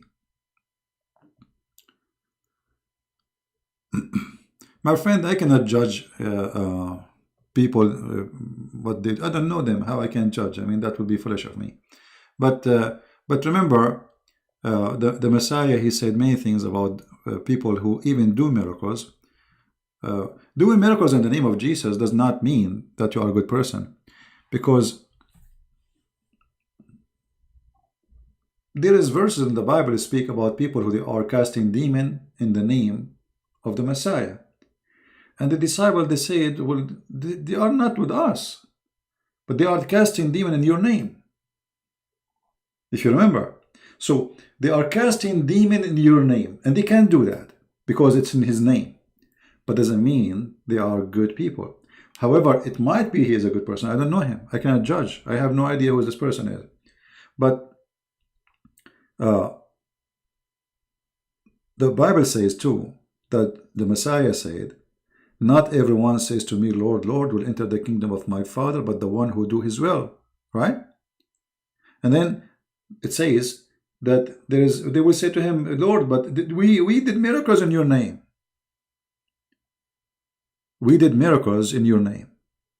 He said to them, depart away from me, I do not know you. So my friend, believe in the miracles, but don't believe in the people.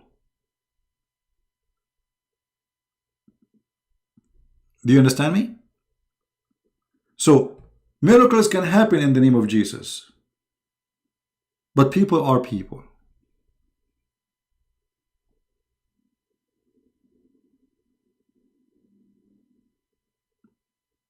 Are we clear? Which means people, they can be fraud, people, they can be liars, people are people. Believe in the God, the Lord, His miraculous ability and power, but don't believe in a person. At the end of the day, if a miracle happens, it is the Messiah miracle. Not that man, not me, not you. So anytime you see such a thing, don't believe in the person, believe in God. All right? Faith in Christ will not go wrong. Thank you, Servant Girl. That's a good one. I see some Muslims saying that refuting. My friend, Muslims, all of them, they try to refute me, but don't nobody dare to call me and refute me. You can refute me by making a video, talking to yourself, answering yourself, and Muslims say, ha ha ha, yeah, brother, thank Allah for you, brother, but they don't dare to call me. So those are a bunch of kids. Right? What do you think about Turkish invasion in Cyprus? Well, you know, Turkish invasion in Cyprus is not the fault of Turkey, it's the fault of European, because European, they gave Turkey until now, this guy, he do whatever he want, and they are watching. Actually, I'm surprised why he did not take all of Cyprus. You see, look what happened to Europe. Europe became like a shark has no fish. Europe, it used to be a shark, and the shark lost the teeth. So anyone can bite you. And Cyprus and Greece, they made a very stupid mistake by joining the NATO. The NATO is like a, you know, hide and seek game. Like a bunch of guys playing together, and one of you hide and we don't see you. This is exactly what happened to each one of them. So Turkey is joining the NATO, and now they are playing hide and seek.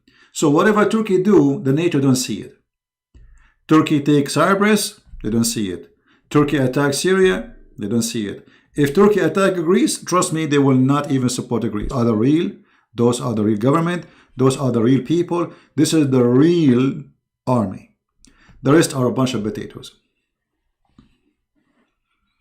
You know, actually, UK does not have an army. UK. I mean, the army of UK is a joke. The army of France is a joke. This is why they have USA base, because their security is dependent in USA. It's an insult, actually, to have a base of a foreign army in your land. You know what I mean? Japan need USA to protect you, Japan. I mean, otherwise they will not let the USA. Nobody will allow any foreign country to be having his army in his land unless they are weak. So Europe is in the stage now where it is weak. They are liberals, you know, they don't want army, they are anti-war. Okay, be anti-war, but shouldn't you have army to protect yourself? They have no border, no police. They have, you know, it's like a nation who is infected with diarrhea. And sooner or later, France have military, you're right. The French military is a joke. You know, my friend, remember those countries, they used to be empire. What they have right now cannot even consider as a military. What military?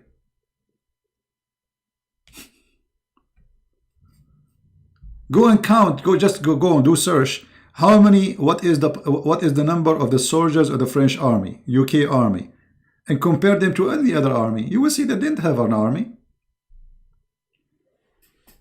Switzerland have an army better than France.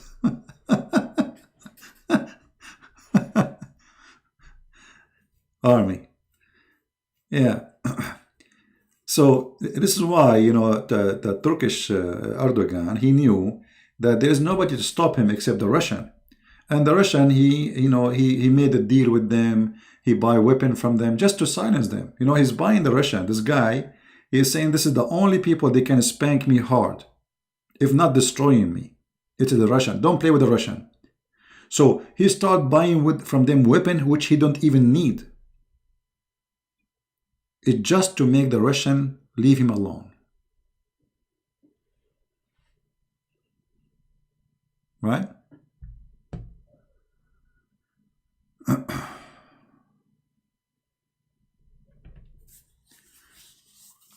I hope European they will wake up and they will see what they are doing to themselves, and I hope Greece will go again and join forces with with Russia. You know, because this is the only one who will not betray you. Look what they did in Syria. The president of Syria, he was a friend to the Russian. They send their army, they send their troops, they send their helicopter, and they are supporting the Assad for 8 years. This is year number 9.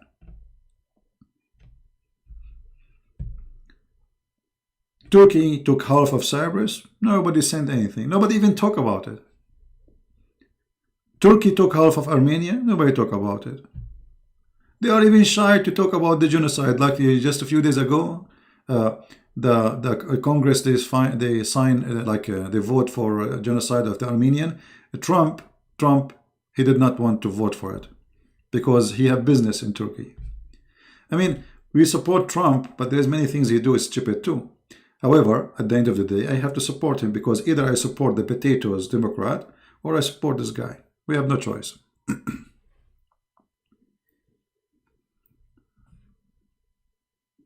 For me, if you ask me who is the best president for the year 2019, 2018, 2017, 2016, I say Putin. Look at this guy. This guy, he took his country collapsing. When Putin took Russia, Russian women were for sale, sadly. You know, there's a time where you can order a woman online from Russia. Imagine. This is not a long time ago. There's thousands and thousands of websites created to sell women online. And then this guy, he came and he saved his country. And now his country is back to be the most powerful country in this earth.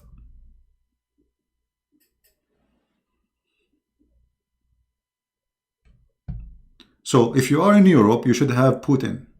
You need someone like Putin.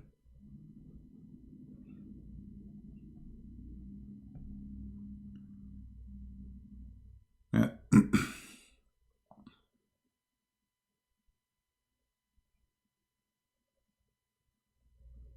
Yeah, my friend, if they are buying technology from France, does not mean they are weak.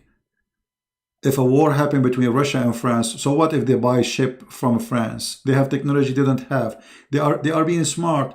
Look what the Turkish they do. The French, I mean the Russian, they buy technology they don't have, so they can study it and they can make out of it a new technology. It's not because they are weak. You see, Russia alone today can defeat the whole world alone. They can destroy the whole earth many times, not only America. So if they are buying from somebody, USA buy from Israel weapon, don't you know that? But doesn't mean that USA is weaker than Israel.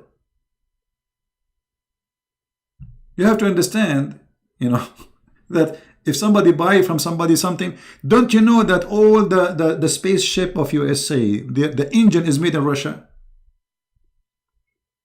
The Russian is the only one for a long time who was able to make engines to go to space.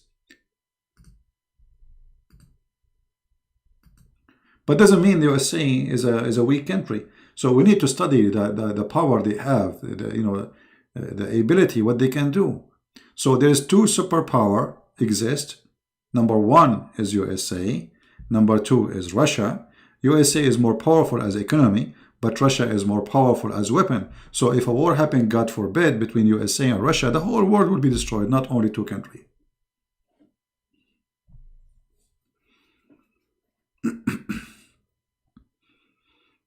You know, 20 years ago, the Russian, they have a system, this is 20 years ago, that if, let us say, somebody nuked them by very powerful hydrogen bombs.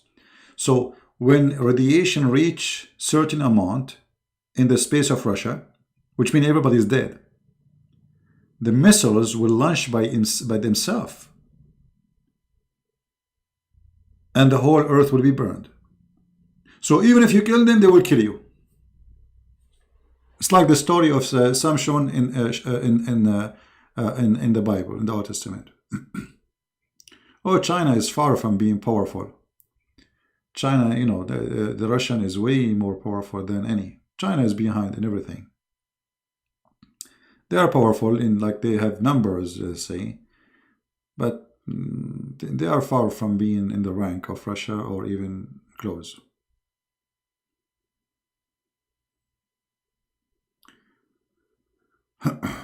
Anyway, we hope that this war will never happen. You know, Hitler, he did destroy half of the earth before, but war now between those giants will destroy the whole earth, which means even if you live in the end of the world and you have nothing to do with the war, still you will die. You see, who remember when the tsunami hit Japan? Anyone remember? When tsunami hit Japan, radiation went all the way by rain to USA, to California. Right? Well, Danny, my friend Roman, I don't know. I cannot say this is about this, about that. But this is, the Bible verses can go to any story, fit with the verse.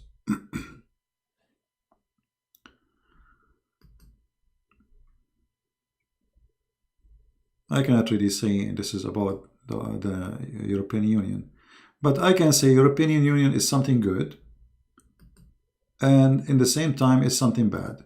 The good about it, it's a union. The bad about it, it's liberal.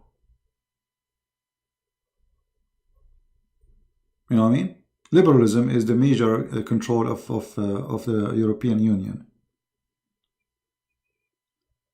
And I see now that conservative is coming back. You see, conservative in Europe, they are growing by number. They notice that those liberals, they are driving us over the cliff, the same as they were doing here in USA. You see, things will change. I see a big change happening. You know, Democrat here, they thought they controlled the country. Like now, just the day I left, I made a video, and I posted a video of Trump. Trump, he was saying Merry Christmas message, and somebody posted in the chat, in the comment, if I know you supported Trump, sorry, let me drink something, I will not even like watch your videos. Trump, this man, he changed America, and if he win another 4 years, liberalism in USA is in a big trouble, because if he stay for 4 years more, then they will have only 2 Democratic Supreme Court judge. The rest are conservative. That's it. This guy is replacing all the judges he can replace, because there's numbers of people retired, etc. All the judges, they are coming to be conservative.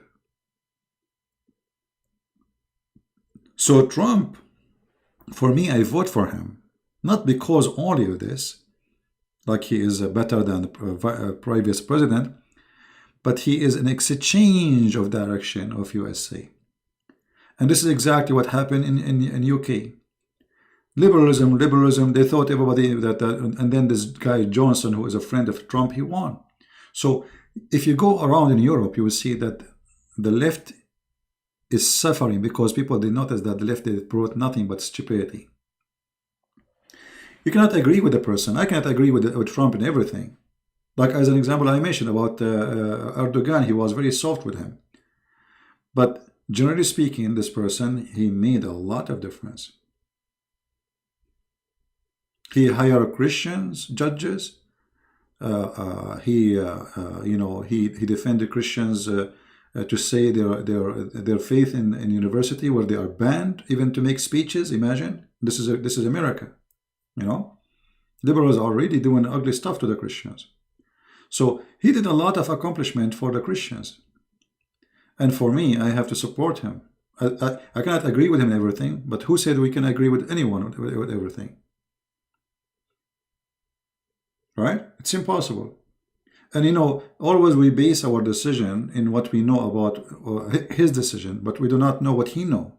Like now, I say he is being soft with Turkey, but I do not know what is really behind the softness. Maybe there is something I agree with him about it. Maybe if I know what is the reason for his softness, I will say, oh, good, yeah, you are right. You should do it this way. You know what I mean? So we make judgment based on what we know. But what we know not necessarily is what's happening.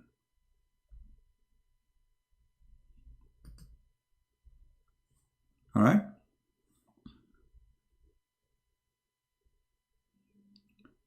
Well, the filthy Bill Clinton, he is the one who ordered bombing the Serbian, and I believe there's a lot of mistakes happening in that war. Like there's war crimes done by the Serbian, and there's war crimes done by the Muslims from Kosovo, but the bigger crime is done by Bill Clinton. Let us say that war happened in the wrong timing, where Russia was weak, and the Serbian, they separate themselves from the Russian, and this is why now Serbia, they are trying to get close again to the Russian. You see, this is what I say. When you take yourself out of your skin, you see, Greece, Serbia, Cyprus, those countries, all of them, let us say they are the Orthodox belt. They are from, they have one roots. They are one nation. Ukraine, I mean, the NATO was trying to eat you bite by bite to weaken Russia. The target was Russia, not you. They took Romania. And look, go on. I was in Romania last summer. Romania is empty now. There's nobody in Romania. All the young, they are in Europe. It's a ghost country. You see, they are nothing but people in the age of 70. So they were dying to join European Union. Okay, now we join European Union. Look what happened. Price of food is 10 times more expensive. The price of apartment is 10 times more expensive. And in the top of that, we don't make anything no more. The Romanian, they used to make cars. Now, even the car industry is bought by European manufacturers. So the country is going wrong direction. They are trying to make them liberal, the same as the rest of Europe. And they stay away from their skin. And that will bring a lot of disaster. And in the future, Romania will be empty. Right? So European Union was not a good thing for Romania, and I don't think it was a good thing for Poland. I don't think it was good things for Moldova. They are empty. All the young ones are in Europe. You see, if you want to kill a nation, take the young ones from it. As simple as that. There's no young people there. That they are gone. Everybody is in Europe, in the west of Europe.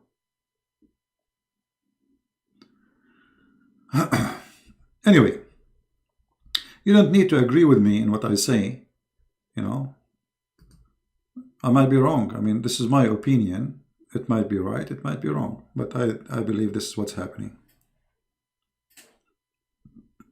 But I say, like about Turkey, I believe that Turkey is going to face a big collapse. Actually, I see dreams sometime, and my dreams come true. And there's a dream I'm afraid to share. It was a horrible dream about Turkey.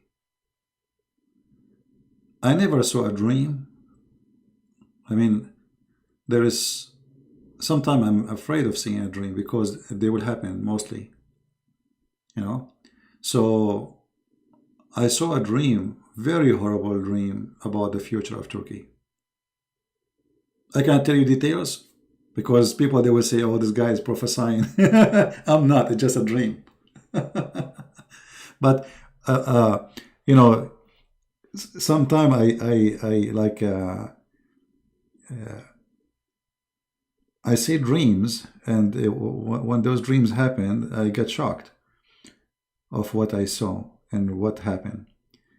Uh, and I saw a very bad dream for Turkey. I believe Turkey have a very bad future. Maybe time will come and I will be able to tell you, but it was a very horrible thing. Juban, no, my friend, I'm not even equal to the shoe of the Messiah, and you are out of my chat.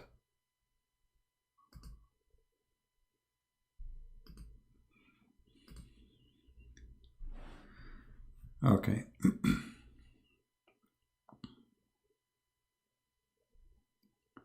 Well, Turkey will collapse. This is not. This is just a matter of time because this country have no. The economy is based on USA help and European donation. You believe in a store? Believe is a store for Turkey? Store? I don't know what they mean.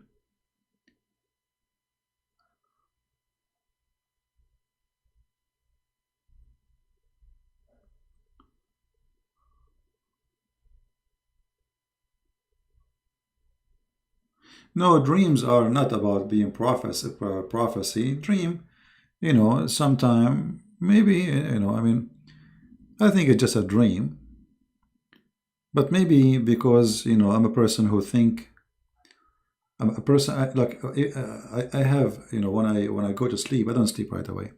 Actually, I don't know how I sleep because my brain is thinking. Sometimes I don't know. Am I asleep or I am awake? Because I wish I can turn off my brain.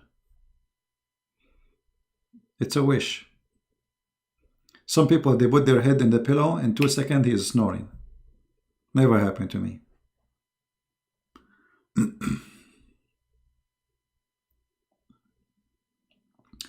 What I think that will happen to Turkey, I think Turkey is going to face a very bad ending.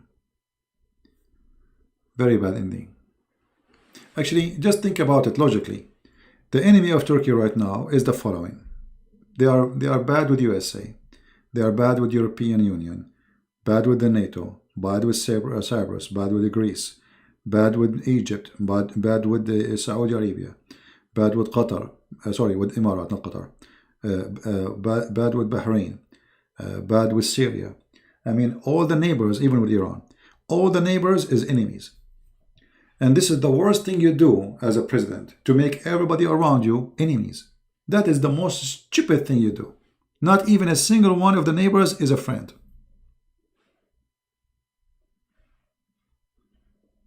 You know what I mean?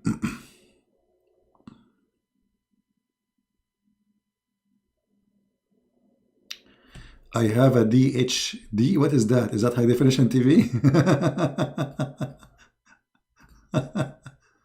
Okay.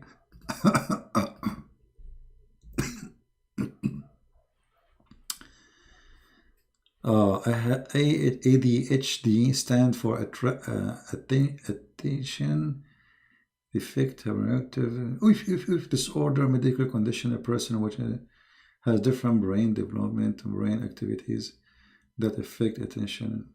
All of this happening to me? Oh, okay. No, my friend, I don't have a defect. Thank God. My brain is perfect. I mean, I'm very happy that God, He gave me a brain which is functioning very well.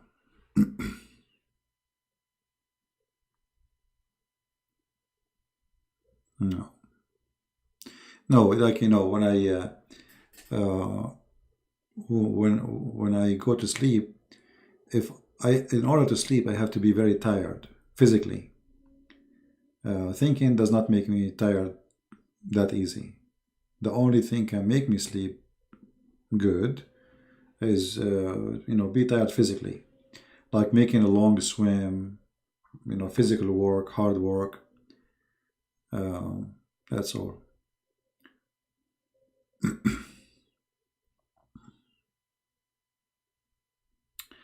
It's not a defect. I don't know. It might be a defect too. Is my throat? It's fine. Yeah, that's okay.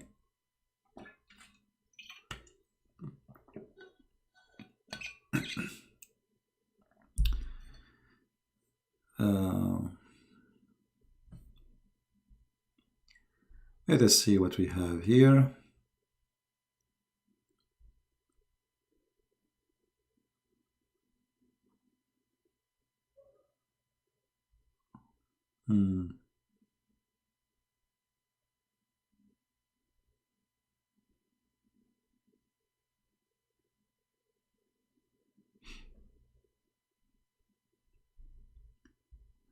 All right. Well, I don't see anything like interesting more to talk about. I hope that my message. I want to say thank you for all those who made the donation, and the one who asked about my trip. My trip is a very busy trip. It's not a vacation, really. I wish it is, but I'm trying to have a good time at the same time because I'm not far away from the beach. If I'm able to go maybe in 2 days from now to the beach, I will take video. This time I will be sure to get some bait because today I went, I don't have a bait and the stores are closed. It's a New Year Eve morning. So I will try to get some bait and do some fishing and record video for you. Right? You're not what the Talmud say about our Lady and Lord? Orthodox defense? I don't know. What do you mean, my friend? But why you care for the Talmud? The Talmud, first, is not a holy book. Secondly, it is a book written by rabbis from the Jews. So why you mention the Talmud? There's many people, they curse Jesus every day. Every day. Even those who claim to be Christians. Every day you see a movie saying the F word to Jesus. Right now in Netflix, they are making fun of Jesus. So why only the Talmud is your problem? My friend, the Messiah is the good tree, and everybody will throw his rock at it.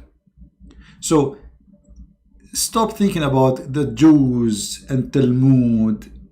We laugh at it. So what? Is that something new? How come you don't get angry from those who say the F word in a movie? You enjoy and you watch and you continue watching.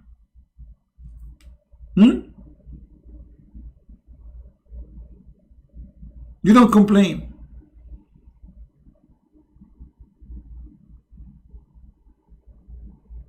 I see here a hypocrisy. All those famous actors, you like them in their movies, they say the F word to Christ every time they go in movie. 90% of movies, they have that curse. And you watch, and you like them, and you support them, and you buy their movies. Which means you are making them rich. At least the Talmud is a book nobody read. You know what I mean?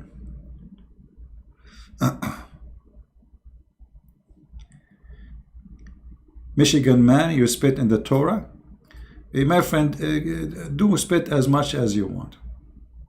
However, spitting is something not healthy for you because soon you will be out of water. And I think you are an elephant by birth.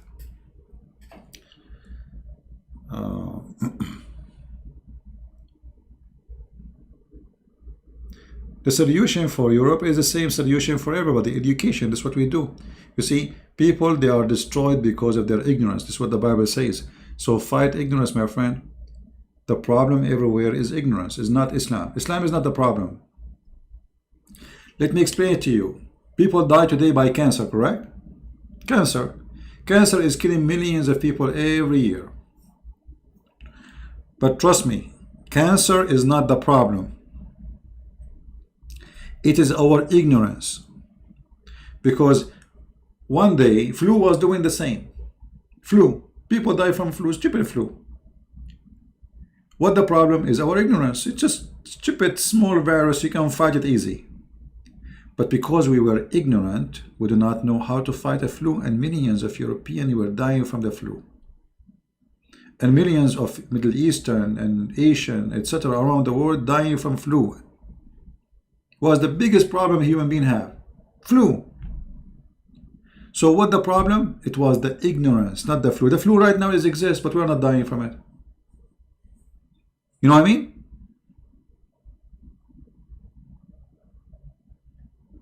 So fight the ignorance, and then you will not have a problem with the flu.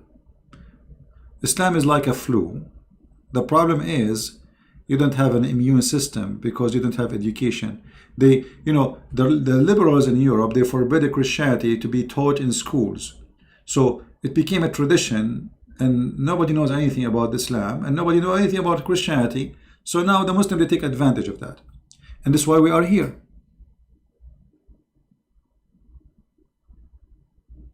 All right?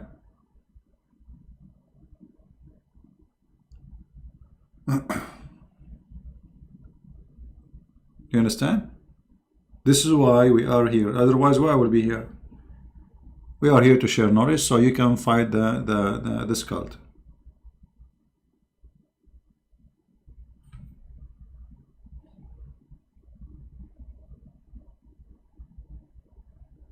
Mr. Orthodox Defense. Yeah, but I understand. Maybe you are not, maybe you are, but this is not the issue. The issue is why you focus in a book which is nobody read. How many people read the Talmud? Okay, let us ask a question here. How many of you did read the Talmud? Give me one. If any of you did read the Talmud, give me one, please. How many of you did read the Talmud?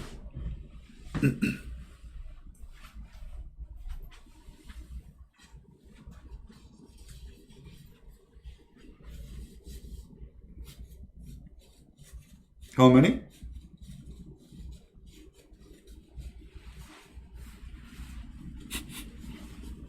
I don't think any of you did read it. So why you care for it? It's already gone. So look what you are doing now. You think you are fighting it, but you are making people maybe think about it now. Why you promote something stupid? Nobody read it. Even the Jews don't read it.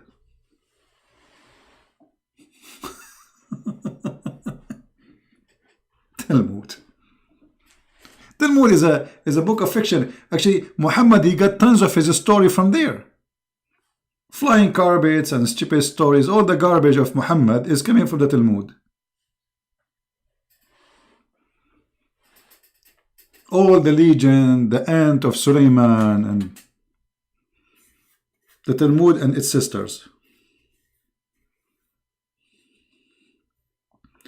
Actually, the reason Muhammad became a joke, it's because of the stories of the rabbis. Those rabbis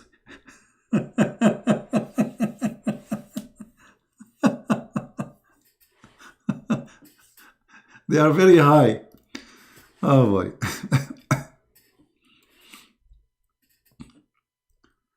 All right.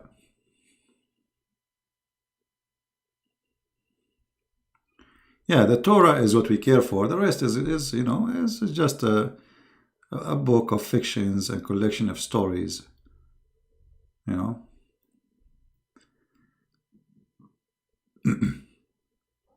In the Middle East, we have books about the brave men, stories. Those stories they used to sit every night in the Middle East, and there's a guy, he can read. And he reads from them, and the crowd, they listen and they shout like Allahu Akbar, etc. This is about two guys from two tribes, and there is a war, and there is poetry between them. Poetry. So the first one, he said the other one poetry, and the other one, he said poet to him, and then they fight, and he hit him, and etc. And the crowd so at that time, this was the entertainment center, the movie. So every day at night, the men come to the coffee. Let's say it's a coffee shop. All right. And there's a guy who will sit in the top of a chair. Let me see if I can find you what I'm talking about. Let's take a break from Trump.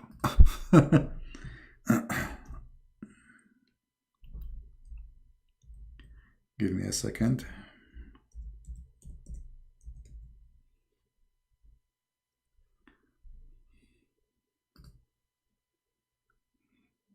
All right, here we go.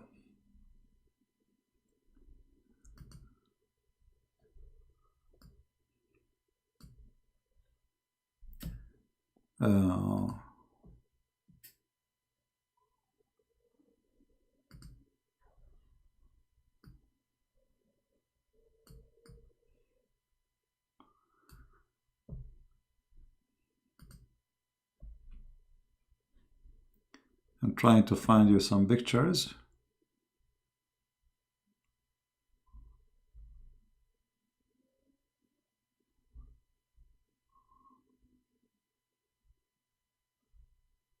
This is a long history, but at that time it's like watching TV these days.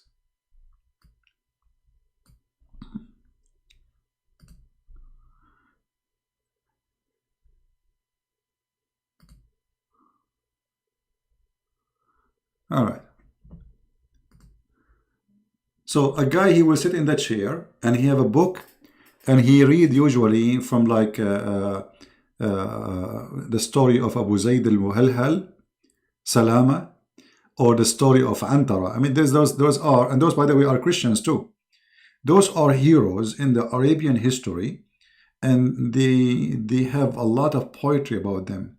So the crowd sit in this place every night, and this guy, he sit in the chair and he read for them the story with a lot of like let us say sound effect, like, and he hit him in the head and etc. And people, they go like, yes, yes. And those who support this guy, if he lose in this page, they go angry against the other guys, because like the whole, it's like a stadium between two football team.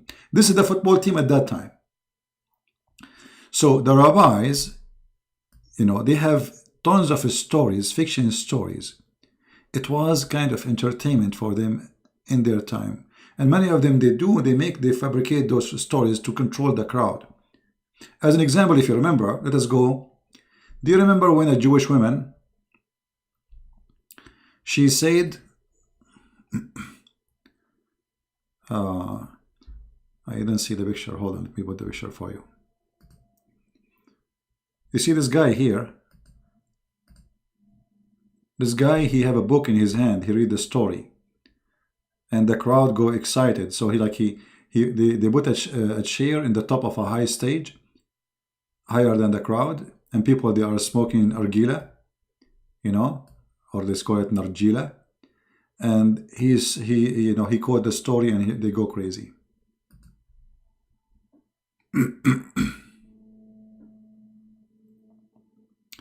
No, there is a book of Enoch which is fake, and there's Enoch, the real person who is mentioned. This is true. But there's a fake book. It's called the Book of Enoch. We don't accept it. It's a stupid book. And obviously it's fake. You can tell in 2 seconds. Anyway, if you remember when a Jewish woman, she came to the house of Muhammad, and she said that most of the punishment of the grave is from the urine.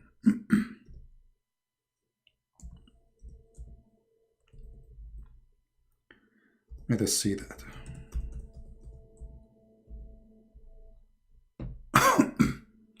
Do you remember the story? This is what Muhammad got from the rabbi.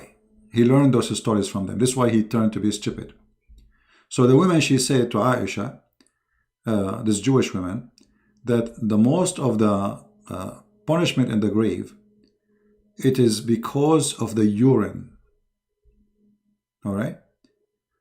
The Jewish woman, she came and she spoke to Aisha, and Aisha, she accused her to be a liar. This is going to be true. Muhammad, he heard the story, and he adopted the story from the Jews.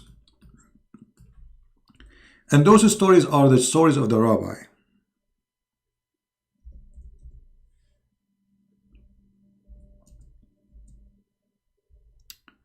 Let us see.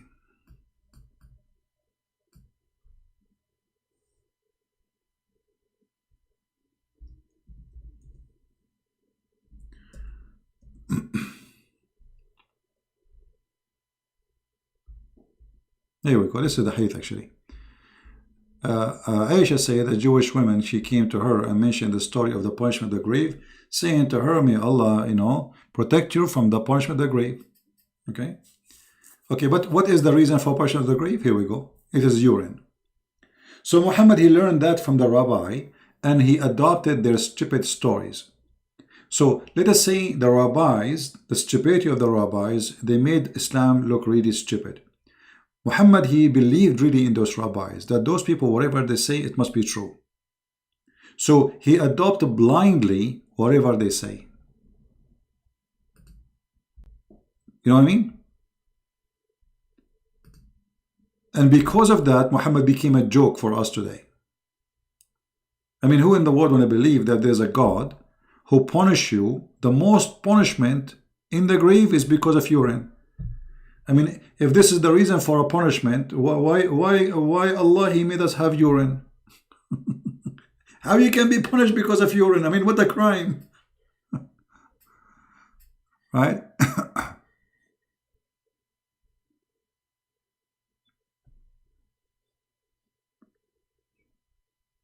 You know what I mean? So the rabbis, I'm very thankful for them. They made Muhammad really get busted, even though some of them they don't mean it, you know. But because this guy, he accept whatever the rabbi they say, whatever the Jews Muhammad he say, he take it for granted that is true. You see the story of Al-Khadr?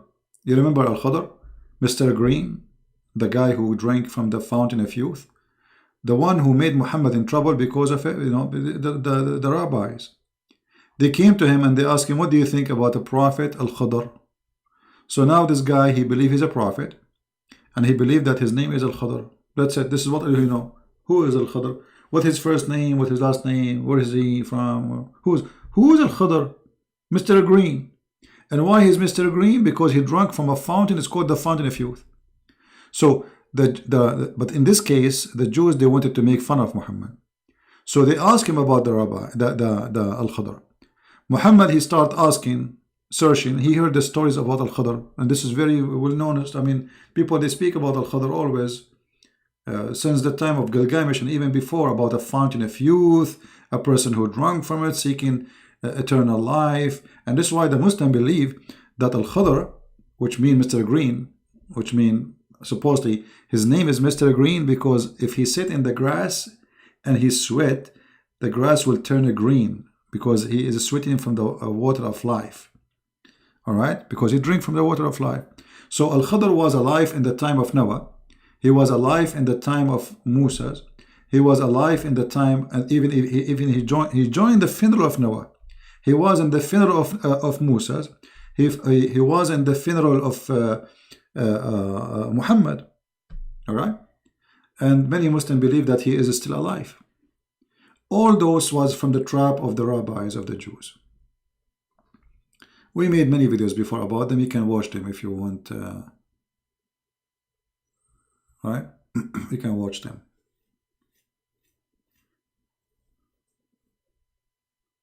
Yeah, if you remember the story where it says the fountain of life, Ma'ul Hayat.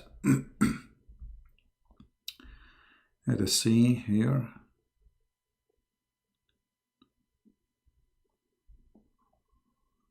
Here we go. You see, when he arrived, he found the water. It's called the water of life.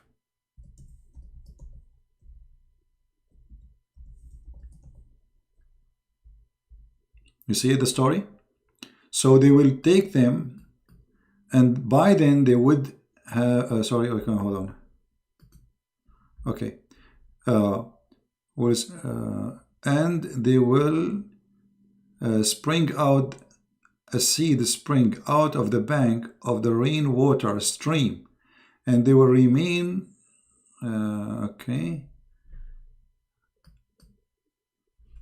water here, water called Ma'ul Hayat, water of life. Do you see it? So what happened supposedly that this guy, Mr. Green, he drank from the water of life, the fountain of youth, and because of that he never died. He's alive.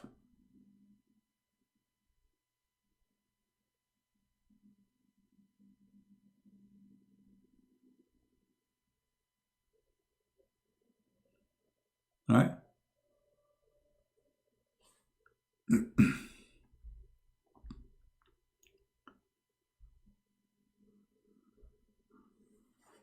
Five prayers?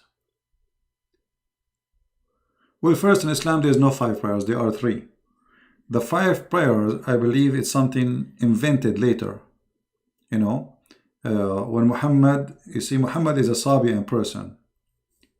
And he was copying from the Sabian a lot of things, including the prayer. And Ramadan, he took it from the Sabian too. And the wudu, he took it from the Sabian too. However, the Quran never mentioned anywhere that there's 5 prayers. The Quran mentioned that there's 3 prayers. If you go in the Quran,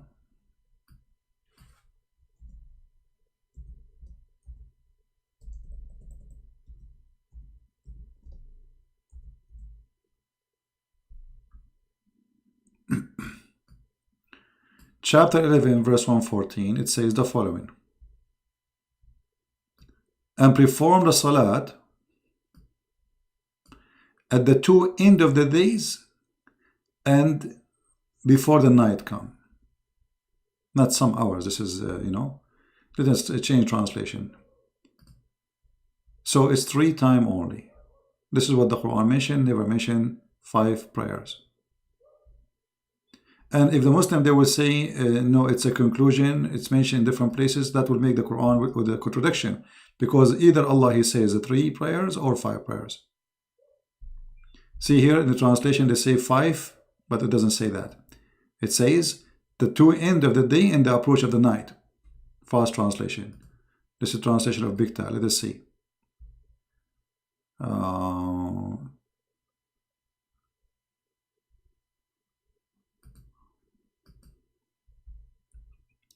Perform the prayer at the borders of the days, not borders, at the 2 end of the day, and during the approach of the night. That's it. 3 prayers. Nowhere it says 5 prayers.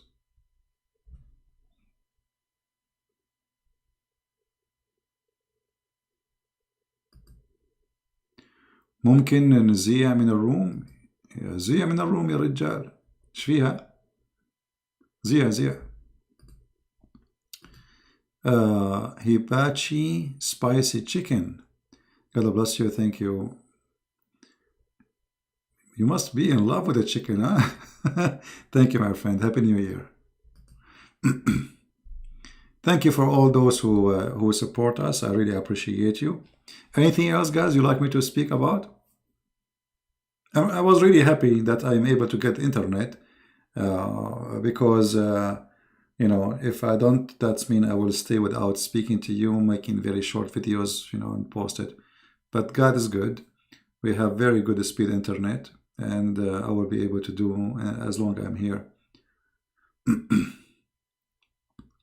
The only miracle of the Quran, Shaitan. No, my friend, Shaitan is smarter. There's no way Shaitan made the Quran, and I will give you reasons. Shaitan, Satan, is a very powerful creature, correct? Remember, for us as a Christian, we believe Satan was an angel, right? Now, the Bible says the father of all lies is who?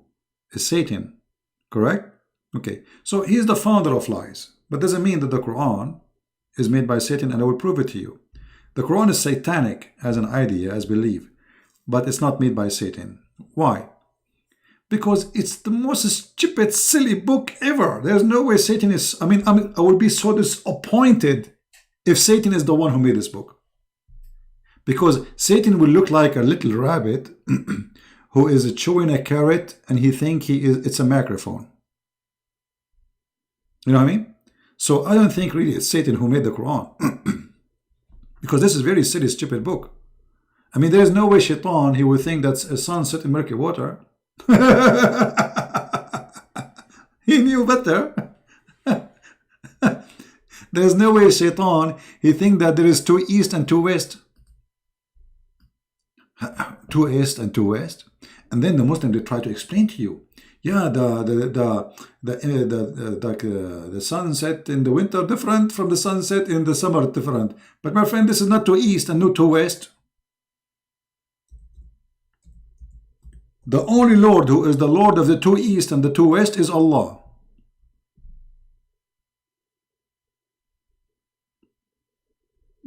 So, Shaitan is not that much fool. He's a fool, but not that much donkey. This is a donkey's talk, The Lord of the 2 east and the Lord of the 2 west. So what Muhammad foolishness is, He thought because the sun in the winter set in different place from where the sun set in the summer. So he said, okay, this is different sun and this is to east. Right?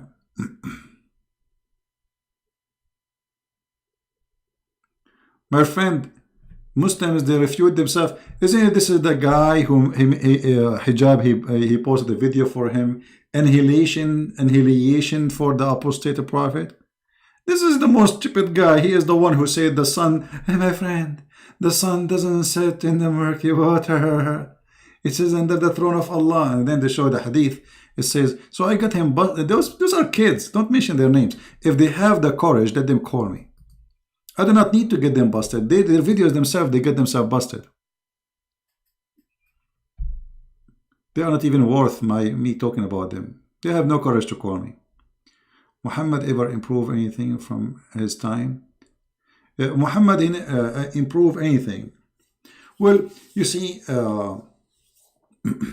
like let us say, sometime the lie can have a truth. As an example, Muhammad, he wanted to be accepted as a prophet. So he starts saying that he believed in Isa, which is supposed to Jesus. And he believed in the miracle of Isa, which is positive. But he is believing in order to promote his lies. He said that Mary, she was a virgin, which is something good to say for us as a Christian. So Muhammad, he brought with many lies, but in the lies there is some truth. And the reason with the truth is to promote himself, not because he's truthful. You know what I mean? It's like the Ahmadiyya, the cult of the Ahmadiyya. Ahmad Mirza Ghulam, in order to be accepted, what he said, I'm the Messiah. Which means he accepted that the Messiahs exist. Correct? But now he is the Messiah. So there's liars and there's scammers who use the truth to scam you. Do you understand me? It's like somebody want to put poison to kill you. Where he will put it? In your toilet seat or in your dish or your favorite dish? He will put it in your favorite dish. The one he is sure you will love to eat it. So Muhammad, let us say, the positive of Muhammad is evil. Even the positive. Even when he say he accepted Mary, that she gave birth to Jesus as a virgin, it was for evil purpose.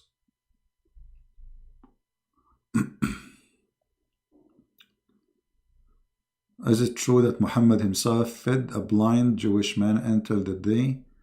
Well, let us see the reference. When the Muslims, they say that, let us see the reference, and so we can laugh. There's millions of stories Muslims they fabricate, and they do not exist. We cannot find them. As an example, there's a Jew who used to piss in the door of the Prophet every day, and he throw his garbage. Okay, I changed the Muslim to show me the story. I want to see it. Or the Muslim, they say when the Prophet he ran away, he hide in the cave, and the spider web covered the cave. Okay, show me the reference where we cannot find it. I mean, these tons of stories they fabricate and they repeat, but nobody can see it. Or the Prophet says seek education even if it's in China. Okay, I challenge the Muslim to show me the hadith where we can find it. Where we can find this hadith. All these stories are not exist. They are rejected. They are fabricated. But if it is for the purpose of promoting Muhammad, they repeat it. Even they knew it's a lie.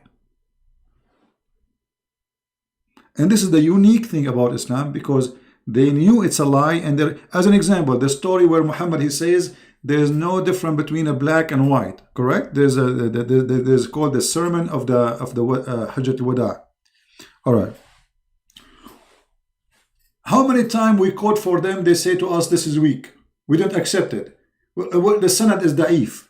The sanad, suddenly, this story is accepted. Okay, I have a challenge for all the Muhammadan who will watch this video. Who want to show me a hadith from Sahih al-Bukhari, from an authentic source, that the story exists? It's not. This is a fabricated story. But suddenly, all the rules which the Muslim they try to put for hadith, saying where is the sanad, which means like like who is, those who report it, who they are, the one who mentioned it, the chain of narration, blah, blah, blah, blah, blah. All of those suddenly they are not important because this hadith support their propaganda. So if the hadith support to propaganda, we accept it. Muhammadan, they are like the Lord of the two East and the Lord of the two West. So if it's summertime, the West is different.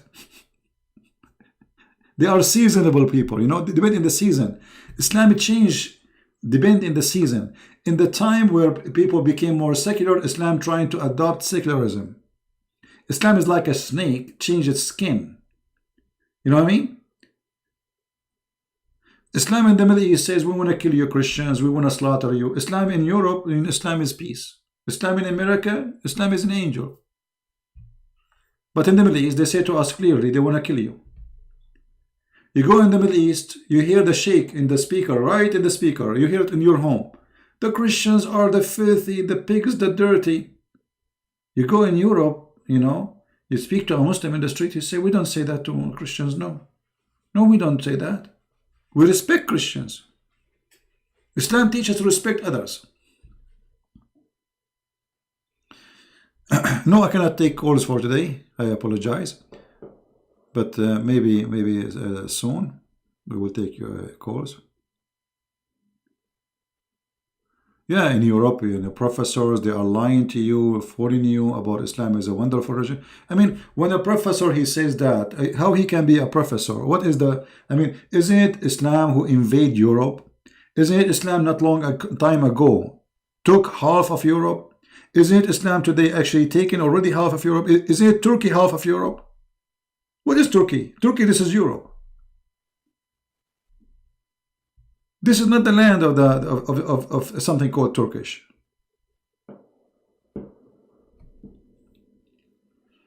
I mean, you do not need, you know, when somebody says he's a professor, go back and read the book of history.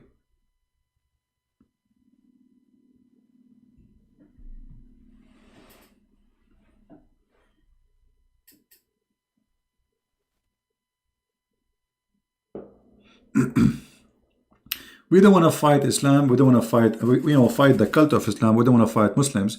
We want, we want peace on earth. And the only way to fight Islam, the best way, the smart way, is to expose the stupidity of this cult. This cult is very easy to fight, to defeat. All what you need is education. As simple as that. And wherever you get opportunity, don't keep your mouth shut. If somebody says Islam good, discuss with him nicely, friendly, and see why you are saying that. How is this can be true? So don't be there like watching people saying lies or people being deceived. You have a duty to do, my friend, right? We have a duty.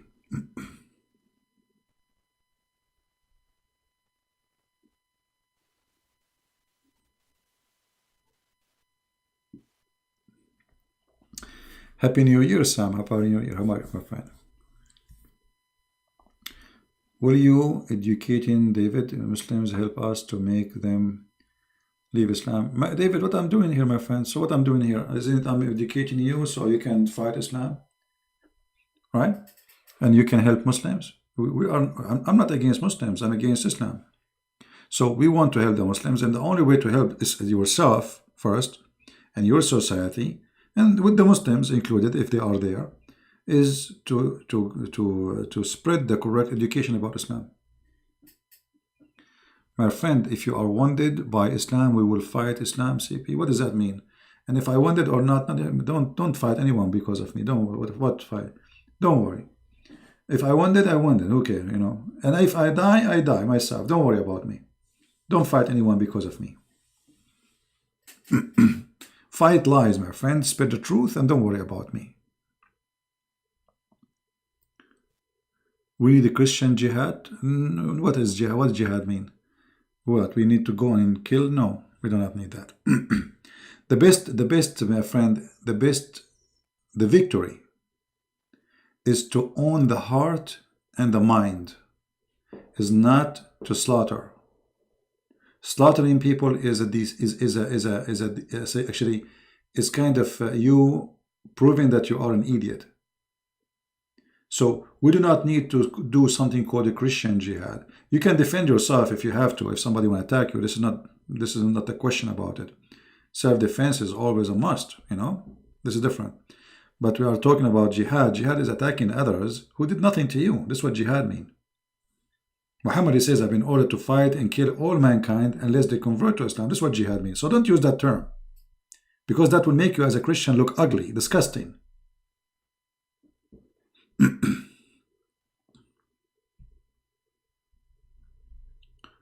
Yeah, I read your comment because your comment is not right. Yeah, jihad means struggle, but what kind of struggle? Struggle by fighting by sword. You know, Muhammad, he says the best of the jihad is to kill. Yeah, there's many ways of jihad, exactly. You know.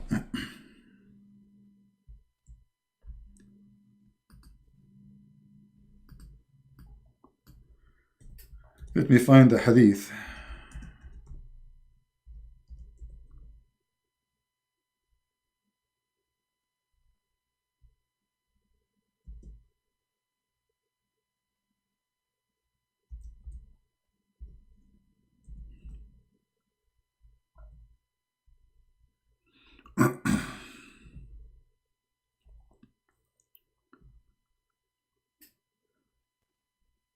Yeah, I mean, they try to make jihad is about, you know.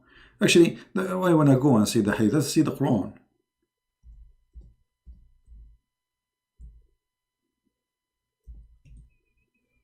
Here we go.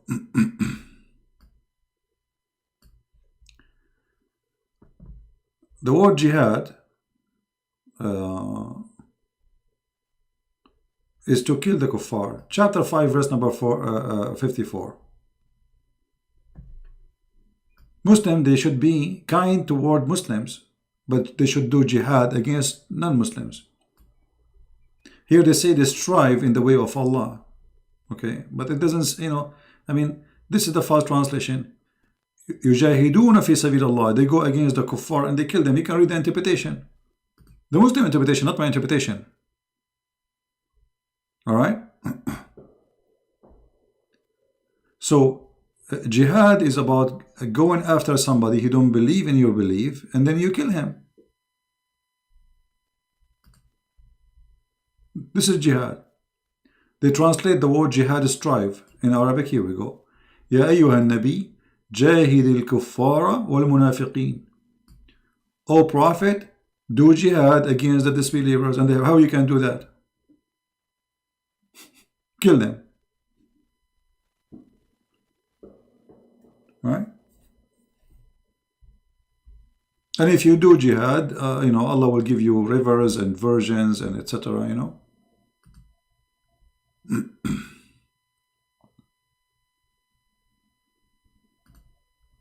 This is the jihad. Go in war even if it's hot, so what? Spend your money for the sake of Allah and yourself, your life, which means you die for His sake. So they try, you know, they try to make it look different, sound different, but it's obvious.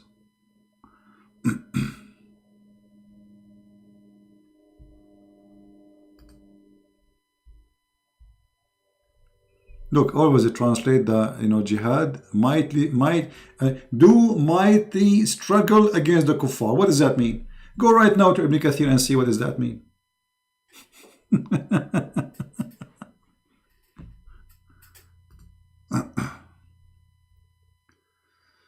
All right. So anyway, guys, I think we have enough for today. I might not be able to come here tomorrow, but if I can, I will maybe I will come. Is this time is good, guys? Is our time the one? Maybe I will do it in the same time tomorrow if I can. So I hope that's we did have a good time together, and I hope that's our new year will be a new every day, a new year in our life. Let us say we need to refresh our life. We need to think about what we should do and what we should not do. You know, we should seek different, let us say, environment if our environment is not right. Change not always wrong. Change can be good sometime. So if your past year was wrong, why you want to stay with the wrong? You know what I mean? Why we are afraid of a change? We should not be afraid, especially if the change, hopefully, is for something better. Don't be a person who is afraid of a change just because you don't know what is this change will do to you. If the past already is wrong, so what is going to happen?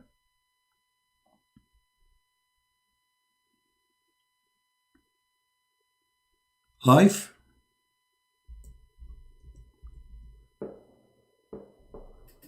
is not only a journey, it's a journey you make. And always you have to look up for something better. But before you look up, you have to have your feet standing in something firm. And to be standing in something firm, we have to have faith in what we are standing on. So for me, I look for tomorrow to be a better tomorrow. But I can see a better tomorrow if I see myself standing firm in my belief. A person who have no faith is a homeless. You see, our faith give us a shelter. It's like the shells you see in the ocean, you know, those creatures who live inside the shell. Very weak. It's like a jelly, you know. If you touch it, you can break it. But the shell is so strong. So how this little tiny creature, he can make such a thing? He can create such a solid home from his own body. He's not like bringing cement and making it together and building a house like what we do. No, no, this is simple creature create his house and he move with it. He live inside it, he move with it, and he is way more secure.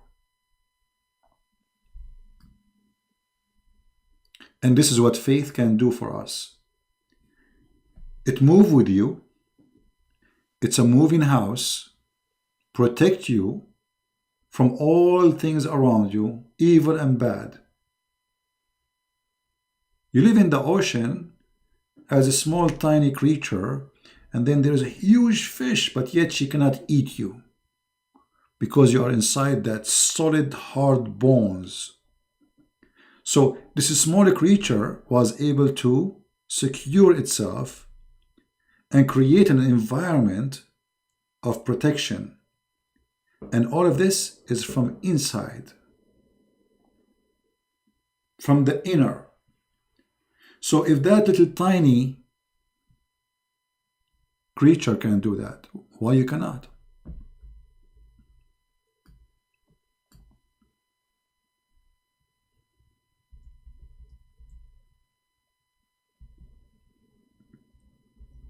You know what I mean? Why you cannot?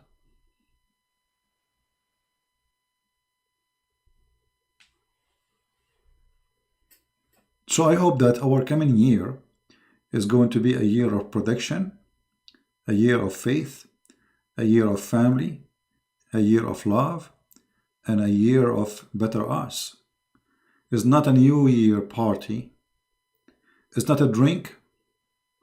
It's not shaking your bum and think this is this is the day you are waiting for. Those are stupid things you see in TV. It's not a firework, which is nothing but a shame. Spending hundreds of millions of dollars, and there's people they are sleeping under the bridge somewhere. They have money to burn. Maybe should somebody ask himself and say, how much money is burned yesterday at night? Burned literally. They burn it for what? For seeing something blinking for a second in the sky.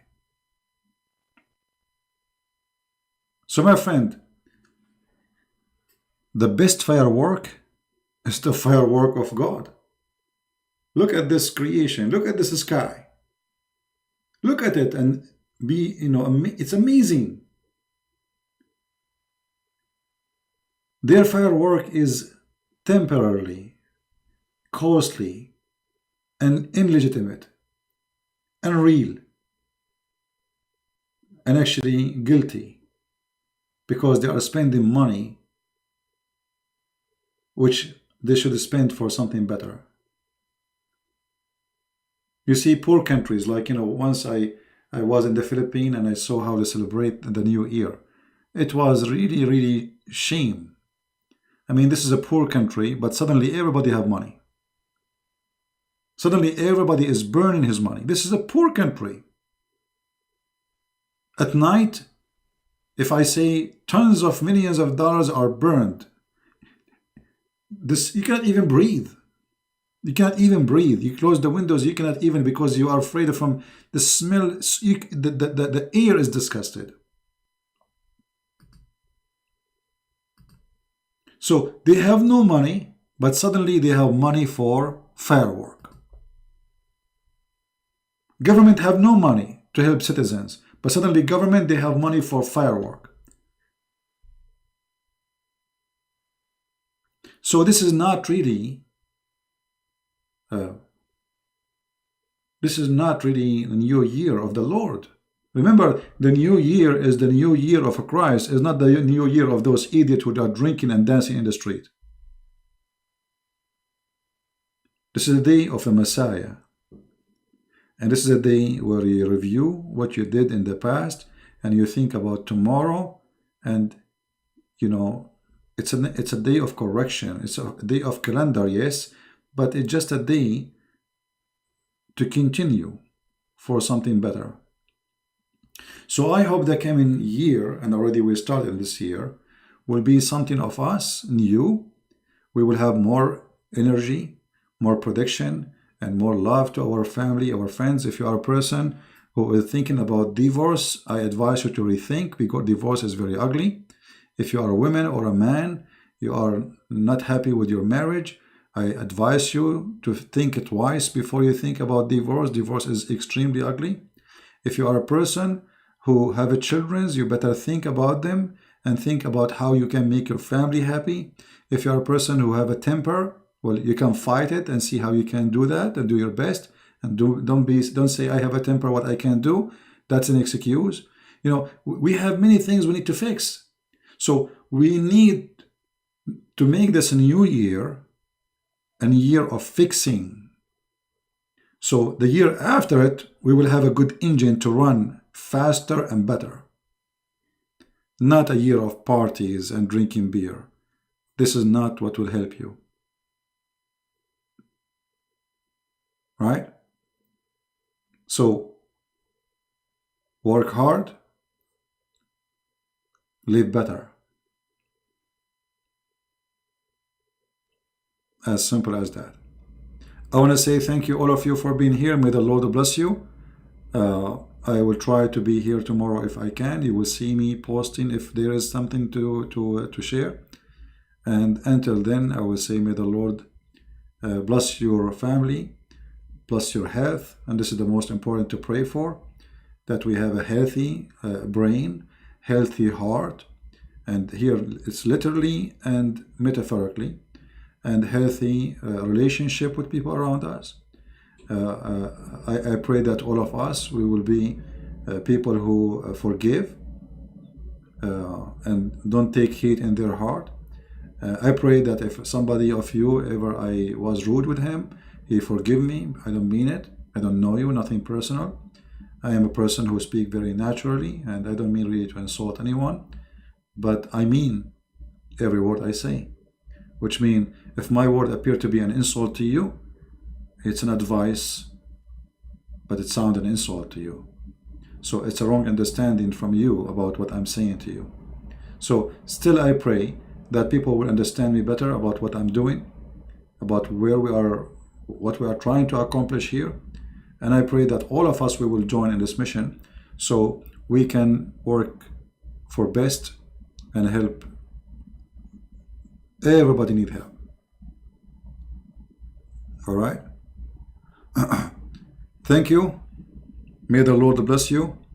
And I will see you tomorrow if I can, or the day after. Christ is Lord. And happy New Year for all of you, your family, your friends, And for sure, I wish the Muslims, even though they don't like us to wish them Happy New Year, we wish them really a Happy New Year. We wish them a better life, and we wish them to open their heart, and we pray to open their heart so they can see the truth, and the truth will set you free, my friend. Nothing else will set you free except the truth, and the truth is the Messiah, the Christ. His name is a glory, his words is amazing, and he is the living God. See you soon. Bye-bye.